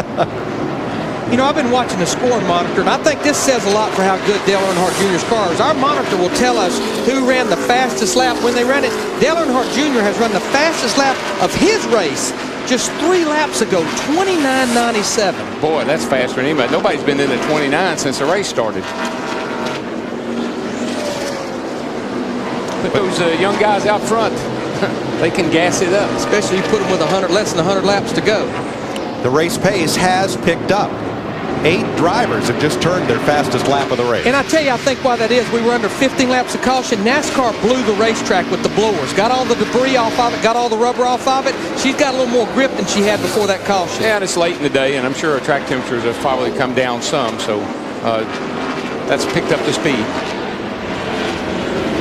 Earnhardt Jr. quickest, Ryan Newman coming on. I just can't. I'm impressed with Ryan Newman. I was impressed with his qualifying run. I don't know how he made it through that run. And today to get in that backup car, keep his calm, cool, collective. Here he is in the top 5. And sitting second in points. Second in the points. Chasing a veteran. Pretty savvy little guy there. Pretty savvy race car driver. Now, Kevin Harvick was one of those who were caught on the tail end of the lead lap by the earlier crash at caution, by the Kurt Busch spin and Brett Bodine crash. I mean, he started in 16th, and he's just one of those guys that picked the right spot to go through in that big cloud of smoke back on the backstretch. I've been watching Jeff Gordon in his car, and again, just like before, Larry, it's just not that good in traffic. Now, once these cars get single file and spread out a little bit, he might be all right, but I don't think he's got enough time to chase down Junior. No, he's back in 11th position, 7.5 seconds behind Dale Earnhardt Jr. The only thing that'll help anybody, and it's going to be a while happening, is traffic, and there's just not going to be that much.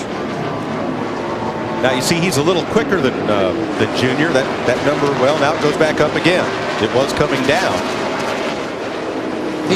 Gordon has a terrible time off turn 2. His car is too tight off that corner. I believe Sterling Marlin's car is coming to life here about 10 laps after this restart to the outside. Look, into smart racing. We don't need to be held up here. Gordon's back there. They know that. That's a product of being worried about the guys back there back behind them. Let Sterling get in front. You follow him. He's faster than you are. I can't tell you how smart that is. That's so impressive when you see somebody do stuff like that. Don't race him now. Race him 40 laps from now. 43 to go as the track too tough to tame. Darlington.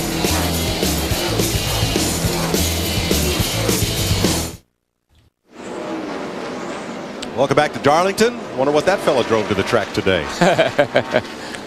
He's happy right now, I know that. Sterling Marlin in a Dodge leading Elliott Sadler's Ford. He's passed Dale Earnhardt Jr. for second place. So it's Dodge, Ford, Chevrolet. And you know, I said that Dale Jr. was smart by letting Sterling go by. Folks, there's a strategy to everything that you do. The teams, the spotters, everybody's talking to the driver. You don't just go out there and hold people up and get yourself in trouble. There's a time to pull over and let somebody go, a time to follow them, a time to race. That's part of the whole deal. Here's that race for second place. And you see, Junior just pulled down.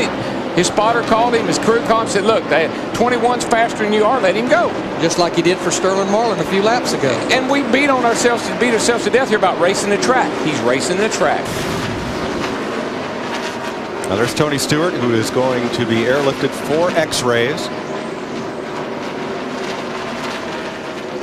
Again, which we hope are precautionary, as Matt reported. Young Guns. Maybe we talked too much about young guns last week. We thought today would be the day of the savvy veterans. But look who's up there in the top 5. 4 out of 5. Sadler, Earnhardt Jr., Harvick, and Newman. And right behind Newman, Jimmy Johnson's almost. He only lacks a car length to be in the top 5. Well, we don't want to forget about Rusty Wallace, who's in 7th place. You know, he's had an up and down day, but right now he's in the top 10 there, having a great day, and his old heap's running pretty good. Rusty with 2 second place finishes here. Never won here. Oh, don't say that. It makes him mad. Never yet. Hasn't yet won here. Right. That's it. There's Russell. He just tootling along. Kept his nose clean. His car's not beat up. Elliott Sadler. Whoa! Sterling Marlin in. I think something happened to Sterling. Did he get a piece of the concrete? He may have. Let's see. We're all around. Back at your rear. Car comes by. No really apparent damage. He got pretty close, Dick. Elliott Sadler has simply been reeling him in. We've been watching the scoring monitor, and lap after lap after lap, this interval is getting smaller and smaller, and Elliott Sadler right now has got his eye on the leader. What a day this would be if this young kid could win here at Darlington this afternoon. And we were talking about Bristol next week, and who is the defending champion of that race next week? Mr. Elliott Sadler. You got it. So that working out he's been doing for the interviews, he might be able to get a few of them, Jeff. Well, I hope you're right there, DW, because that's a fine young man right there, and he's right now up on top of that wheel, holding a pretty wheel as we watch him come through off that corner trying to run down Sterling Marlin. I don't mind if he outruns me today. Well, that 21 is no stranger to victory lane here. The Wood brothers 8 times have won at Darlington, and David Pearson, who carried that 21 to many of those wins, is the track's all-time winner with 10 victories.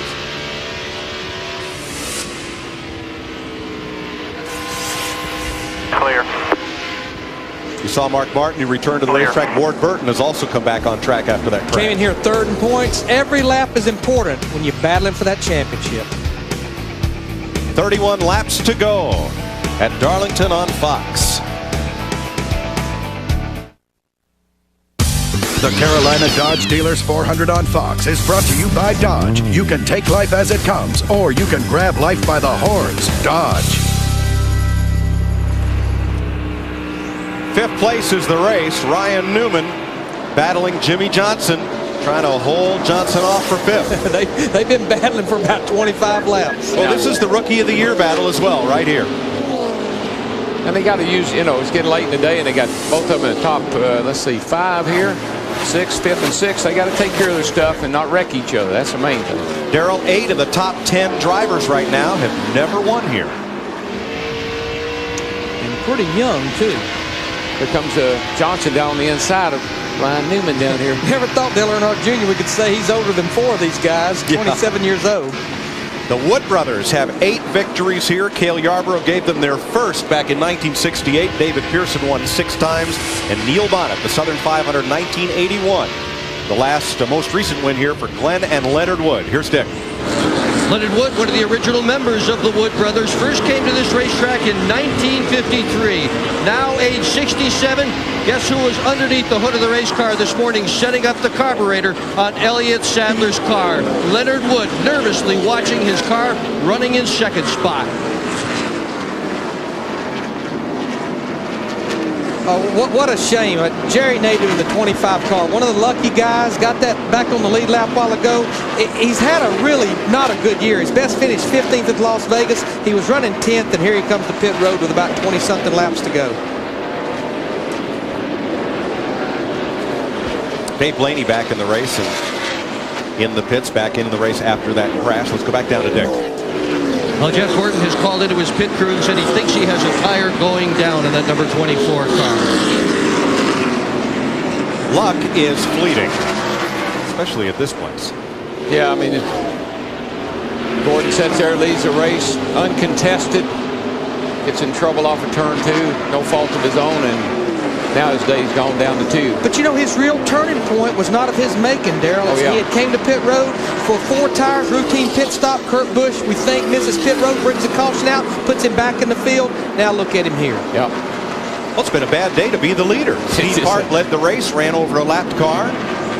Jeff Gordon got caught up when Tony Stewart, leading the race, ran over a lapped car. Been a bad day to be the leader. Who's got I'm telling you, got a pretty good old heat period. Rusty Wallace. He keeps closing in on that 48 and 12 up in front of him there. Well, as long as those guys run side by side, which that's what you're supposed to do with 20-something laps to go. You don't let anybody have anything. Rusty will continue to reel them in. He made some adjustments early in the race, got him way behind. I thought he really got himself in trouble, but he's dug himself out of the hole, and here he is, running in the 7th spot. For the first time since Daytona, all 3 of NASCAR's premier divisions in action at the same track on the same weekend. Let's give you a little bit of update. As yesterday, Jeff Burton led flag to flag in the Busch race. You saw on FX, Jason Keller picked up the point lead by 12 over Greg Biffle after 4 races. And in the Craftsman Truck Series, Sears presents the points. Ted Musgrave and Robert Presley, with identical finishes in the 2 races, are tied for the lead. Sterling Marlin out front of Elliott Sadler now by 1.5 seconds with 19 laps to go.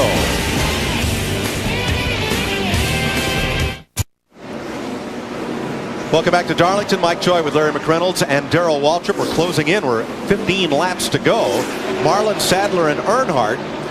Kevin Harvick, the first 4, but the big battle on the racetrack has been for 5th place. Ryan Newman has been trying to hold off Jimmy Johnson and Newman's teammate Rusty Wallace. And Jeff Hammond, Rusty, he's got a little bit of score to settle, but not necessarily with these 2 guys. That's exactly right, Mike. Today I was talking to Bill Wilburn, who is Rusty's crew chief, and Bill has got a sprint car that Johnny Herrera drives for him on the World of Outlaw circuit. Well, last night at the Devil's Bowl, Johnny finished 5th. So he went to Rusty and said, hey, you got to do better than my sprint car did. And Rusty said, no problem. I'm going to run 5th or better today, and you can bet on that. It's just a friendly bet, strictly for pride, and it looks like Rusty's trying to hold his end up. Still there. He's faster than these guys. He got caught up a couple of times here in traffic. I think he's got Jimmy this time. Oh, no, see, that's a rookie now. See how a rookie races on the outside into that corner? That was not a smart thing to do. They made it, and I know, well, they're racing for the, it's the end of the day, but you got to be really careful doing that. You'll take both cars out. If Rusty wasn't a veteran that he is, it probably would have already happened. Rusty probably anticipated that happening. Now, Rusty's probably calling his spotter and saying, hey, Tell that guy I'm better than he is and get out of my way. Of all the cars that was in that big wreck, the only 3 that are in the garage area that will not be back out, of course, Tony Stewart, Jimmy Spencer. Kenny Schrader came back out and completed 1 lap. What that did, that moved him up 2 positions in front of Tony Stewart and Jimmy Spencer. Then he went back to the garage area, gained those 2 positions by running 1 lap. And that's 6 points at the end of the season. That could be meaningful. Yes, it could. Elliott Sadler is 2.7 seconds off the lead, and Dale Earnhardt Jr. has now fallen 6 seconds back. Earnhardt is under pressure from Kevin Harvick for that 3rd position. And you got it. That's really impressive with Harvick too, Larry, because Harvick was not even in a contention all day long until he got back on the lead lap after that wreck. No, I mean, those guys, they were struggling in practice yesterday. They've just kind of been just so-so ever since they unloaded here on Friday morning. But again, he got back on the lead lap after that big wreck and was in position. Yeah, he needs a good run because he's really been struggling. And that team's kind of down. They haven't lived up to their expectations this year yet. Not at all. 10 to go. And let me tell you, there ain't a guy out there and ain't saying, boy, I'll be glad when this is over with. And Harvick is about 1/10 of a lap faster than Dale Earnhardt Jr. He runs up on it, especially off the corner. Right here on the straightaway, Dale Earnhardt Jr. pulls him a little bit. Hard to make the passes here. You got to have the whole racetrack or else you take a chance. And you don't want to take a chance this late in the race. And this is going to be a full run on this set of tires right here. They were on pit road at lap 225. That's 60-something laps besides the caution laps they ran. So, I mean, this is one of the longest runs that they've had all day on their tires. And the key for Sterling Marlin is on that last restart, he didn't race Dale Earnhardt Jr. He let him go, saved his car, and put himself in a position to win. He didn't save his tires, he just didn't abuse them. Didn't abuse them. All right. He's had that knowledge. He's got experience, but he's also got knowledge. That's all that stuff you write down all the time, Larry. There you go. The book of wisdom. Now, if you can just get somebody to use it and listen to you, you'll be okay. Like my crew chief, boy, you got to believe what I'm trying to tell you. Sadler is 3 seconds back. Junior is 6 seconds back with Harvick.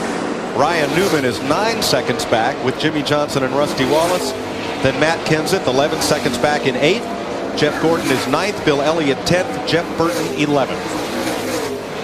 That's a good solid day for Bill Elliott. We talked about it earlier in the race. Just has stayed out of trouble. Bill, I told you when the end of the day came, he'd be in the top 10. He wouldn't have a scratch on his car. 10 years ago, he won this race. His 4th consecutive victory in the Junior Johnson number 11. Yeah, it's pretty tough to be here for a while. You're getting out of Bill just what Bill can do. He runs the race. He runs all day. He stays out of trouble. Gets a good finish. 3rd place. This isn't over. By no means, with 6 laps to go.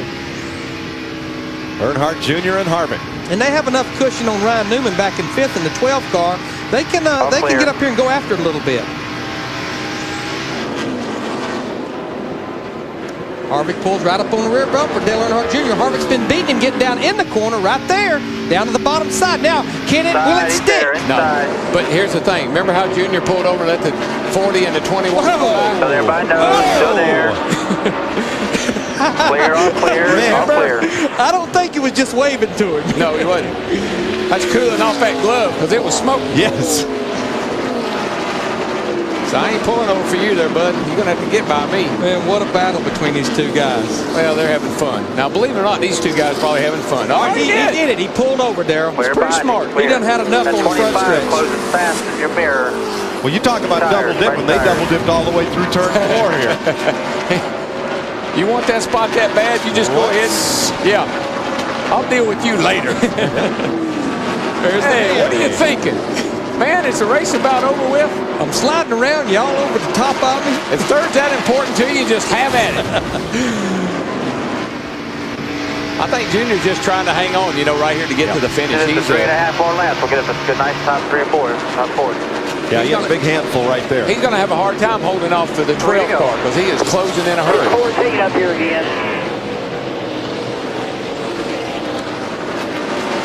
Sterling Marlin, all those Carolina Dodge dealers who've named this race are breathing a little easier with him out front by 3.5 seconds with 3 to go. There's a lot of lap traffic up there. That kind of lead, you just need to pick and choose where you go by these guys. Yeah, he's under no pressure. I mean, he could just about coast in from here. I know he'd just soon not to run up on anybody else. He'd just soon to follow him. And I don't think he'd have anything to worry about. We're all around 2 to go. And here comes Newman. Yeah, he's closing in a hurry. Here comes the 48 and the 2 both. So Junior's going to have his hands full here with last couple of laps. I think he's done made those tires mad. Yeah, he done ticked those tires off, and he's in no position to hold anybody up. That has a whole lot to do with it. You know your car's not good enough to outrun somebody. You get run over from behind, get spun out, and cost yourself a good finish. Boy, what a season this guy's having. I mean, 4 top 10s, leading the points. We're all around, no pressure. He's consistent every week. Channel material. And look, wasn't afraid to change the motor and go to the rear. Wasn't worried. A lot of guys say, well, we're doomed. And wasn't afraid to let people pass him. Say, I'll race you when the time comes. 2 guys that went to the rear are first and second point men. Where are they now? Right up there. First and fifth. It's wiggly. Get back to the line. You got no pressure. Sterling Marlin will get his 8th consecutive top 10 finish, his 10th Winston Cup career win, and his 2nd win of 2002. Marlin wins the Carolina Dodge Dealers 400. You're the snake, man. You're the snake. Elliott Sadler 2nd. Harvick 3rd, and for 4th, Earnhardt Jr. holds off Ryan Newman, Jimmy Johnson, and Rusty Wallace. And a fast closing Matt Kenseth. Jeff Gordon ends up 9th, Bill Elliott 10th. Great job, great job. Chip Ganassi, car owner. 2nd Darlington win for Sterling in 37 starts here. He won this race in 1995. Now, though he started last in a backup car, he'll be credited with starting 11th. That's where he qualified for this race. Steve Burns. Thanks, Mike. Did a great job. Lee, you guys did that one the hard way. Have to drop all the way to the rear of the field. How does it feel? Man, it feels great. I tell you what, got the best driver out there, got the best crew, got best sponsors, best car owners. You know, to come from dead last and to win here today is certainly to contribute to how strong our race team is, and certainly Sterling, just an awesome guy, and just so proud of this race team. And I'd like to thank Coors and Dodge, Coors Light. I love it, man. We again, we had a great car, and we were really good again on the long runs. We weren't good, never good on the short runs. Took our car about 15, 20 laps come in, and you got to race this old racetrack, just like I said earlier. And unfortunately, it come up and bit a few people, but that's what we had to do, is race this old racetrack today. Let's go to victory lane, Lee. Thank you, bud. 2 for Sterling Marlin, and he extends his point lead. And I'm really proud. I'm happy for Sterling to get the opportunity to show just how good a race car driver he is.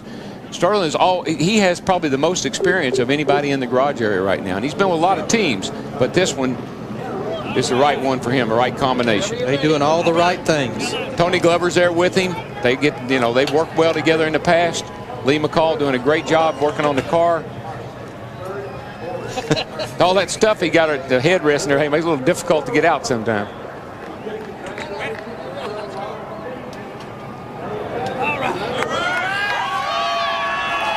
It's becoming a familiar sight. Sterling Marlin in victory lane with Dick Berggren. Attaboy, Sterling Marlin. What a great job. They talk about how tough this racetrack is, and we're looking at all the bed-up race cars. How'd you get through all that stuff from the back of the pack and wind up here? A great race team. I mean, Chip and Felix has sent a great race team, and all the guys at the shop and here, and they're just a great bunch of guys. And I was real lucky, when they wrecked off 2 over there. I almost hit Tony and got through it. Hope everybody's okay. I know they had to cut Tony out, I guess. Hope he's okay. And 2 or 3 got shook up. Hope my teammates okay. And like to thank Coors Light, Dodge, Target, Goodyear, all these guys. It's great. You're looking at all the decals. Hey, you've been with some pretty terrific teams before, but this is something that has never happened in your career, running up front week after week after week. Why? I tell you, it just feels good. This team's got a lot of determination, and we're going to race every race, try to win it, and try to win this championship. I mean, I'm 44, and it's the best team I've ever been with, and they got me some great race cars. This is one we won Vegas with, and they got a couple more like it coming up, so we're ready for them, I think. Were you thinking motor at all today? No, Ernie didn't do a great job, and we had to go to the back start the race. They seen a lifter, it didn't look just right, and why chance we're leading the points, and it's kind of tough to pass here. It's a place you get in trouble pretty quick if you don't watch it, but had a good car, just took our time, come up through the pack, and things worked out. Having the best ride of his entire life. Sterling Marlin, winner this afternoon at Darlington. Mike? Sterling Marlin has tamed the Lady in Black. Welcome to our Carolina Dodge Dealers post-race show. Here at Darlington, Sterling Marlin is your winner. Elliott Sadler, Kevin Harvick. And with Elliott Sadler, our runner-up, Steve Burns. And with Elliott Sadler, I didn't hear, that was a great run. You need to tell us about it. Yeah, that was pretty cool right there. I mean, to run up front all day like that, get a lap down, the guys not give up on me. Great pit stops all day.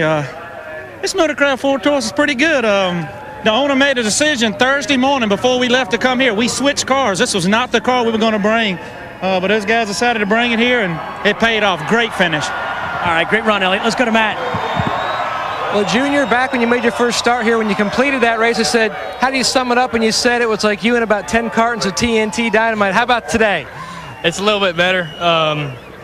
We came here, rolled off the trailer real comfortable. Steve Park tested here, and we used a lot of his stuff and used some of Michael's shocks from his practice yesterday, and the cars seem to be real good.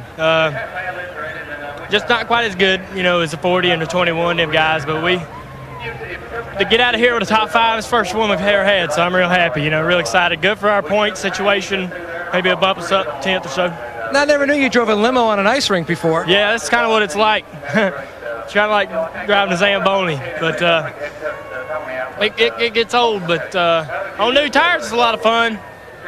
But driving around, sliding around, man, it makes for a hard day's work. We definitely put it in today. Second straight top 5 finish for Dale Earnhardt Jr. Steve?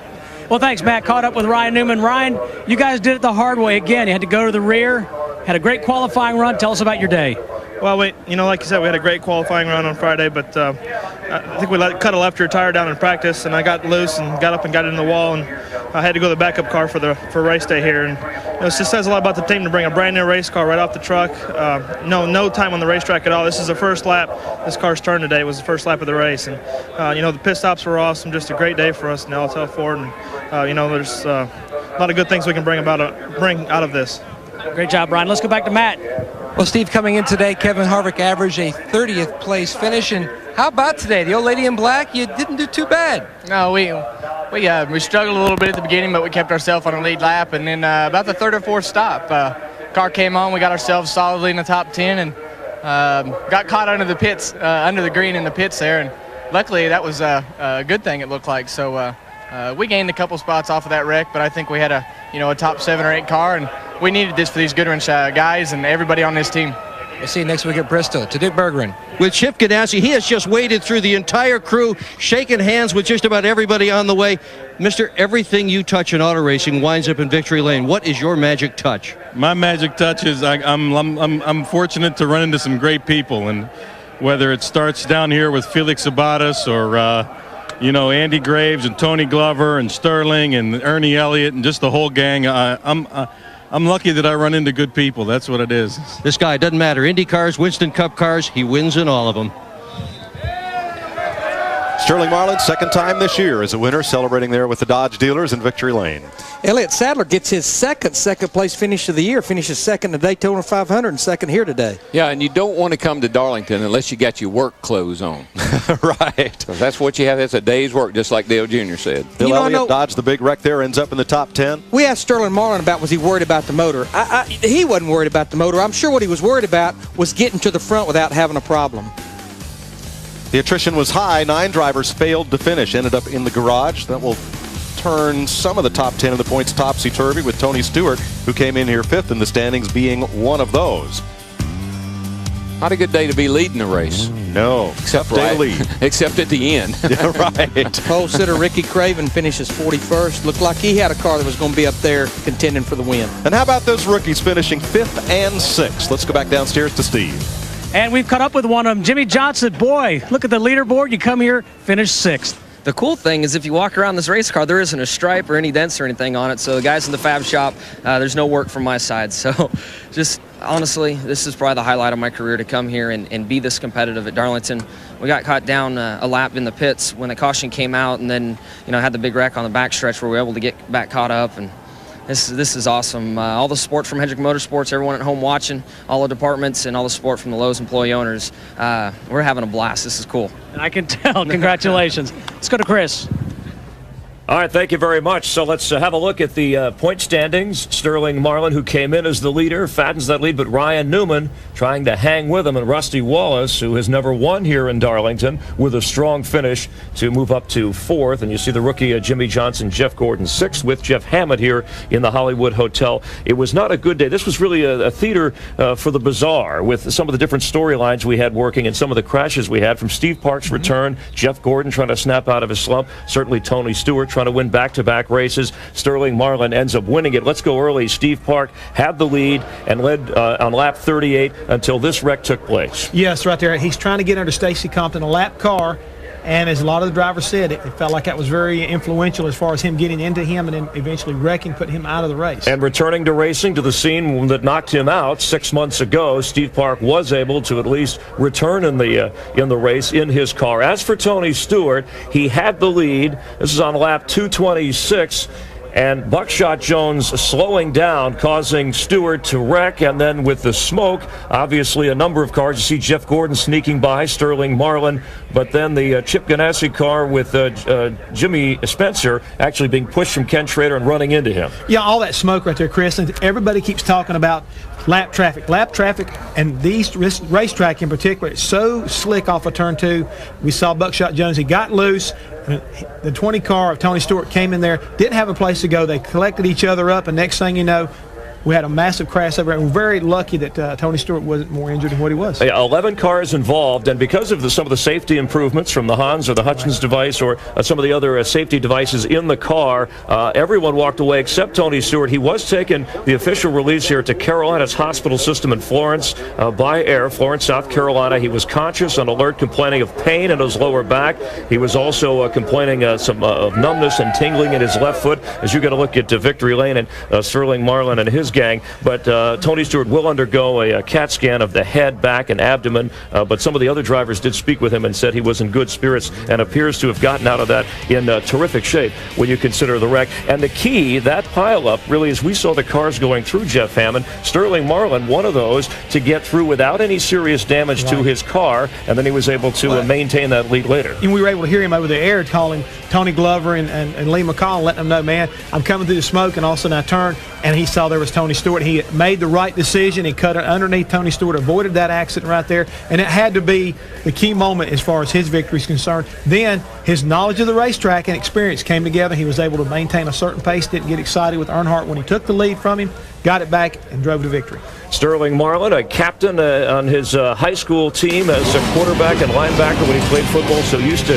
surviving pileups, and he got through that one, this time in a car, to win the race here in Darlington. Tonight, of course, some more wrapping up on Fox Sports Net. Next Saturday, the Busch race on FX, and then the final hour of Winston Cup practice, and then Sunday in Bristol. And again, Elliott Sadler, a strong finish here, finishing second, the defending champ. NASCAR this morning on Fox Sports Net starts it, and then you'll see the race on Fox and wrapped up on Victory Lane, all access on Fox Sports Net.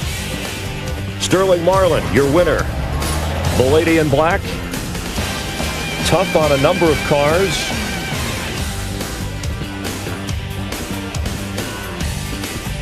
Elliott Sadler finishing second, Kevin Harvick third. UPS, the official delivery company of NASCAR, delivers a chance to win 4 tickets to the 2003 Daytona 500 on Fox by logging on to foxsports.com, keyword UPS Racing.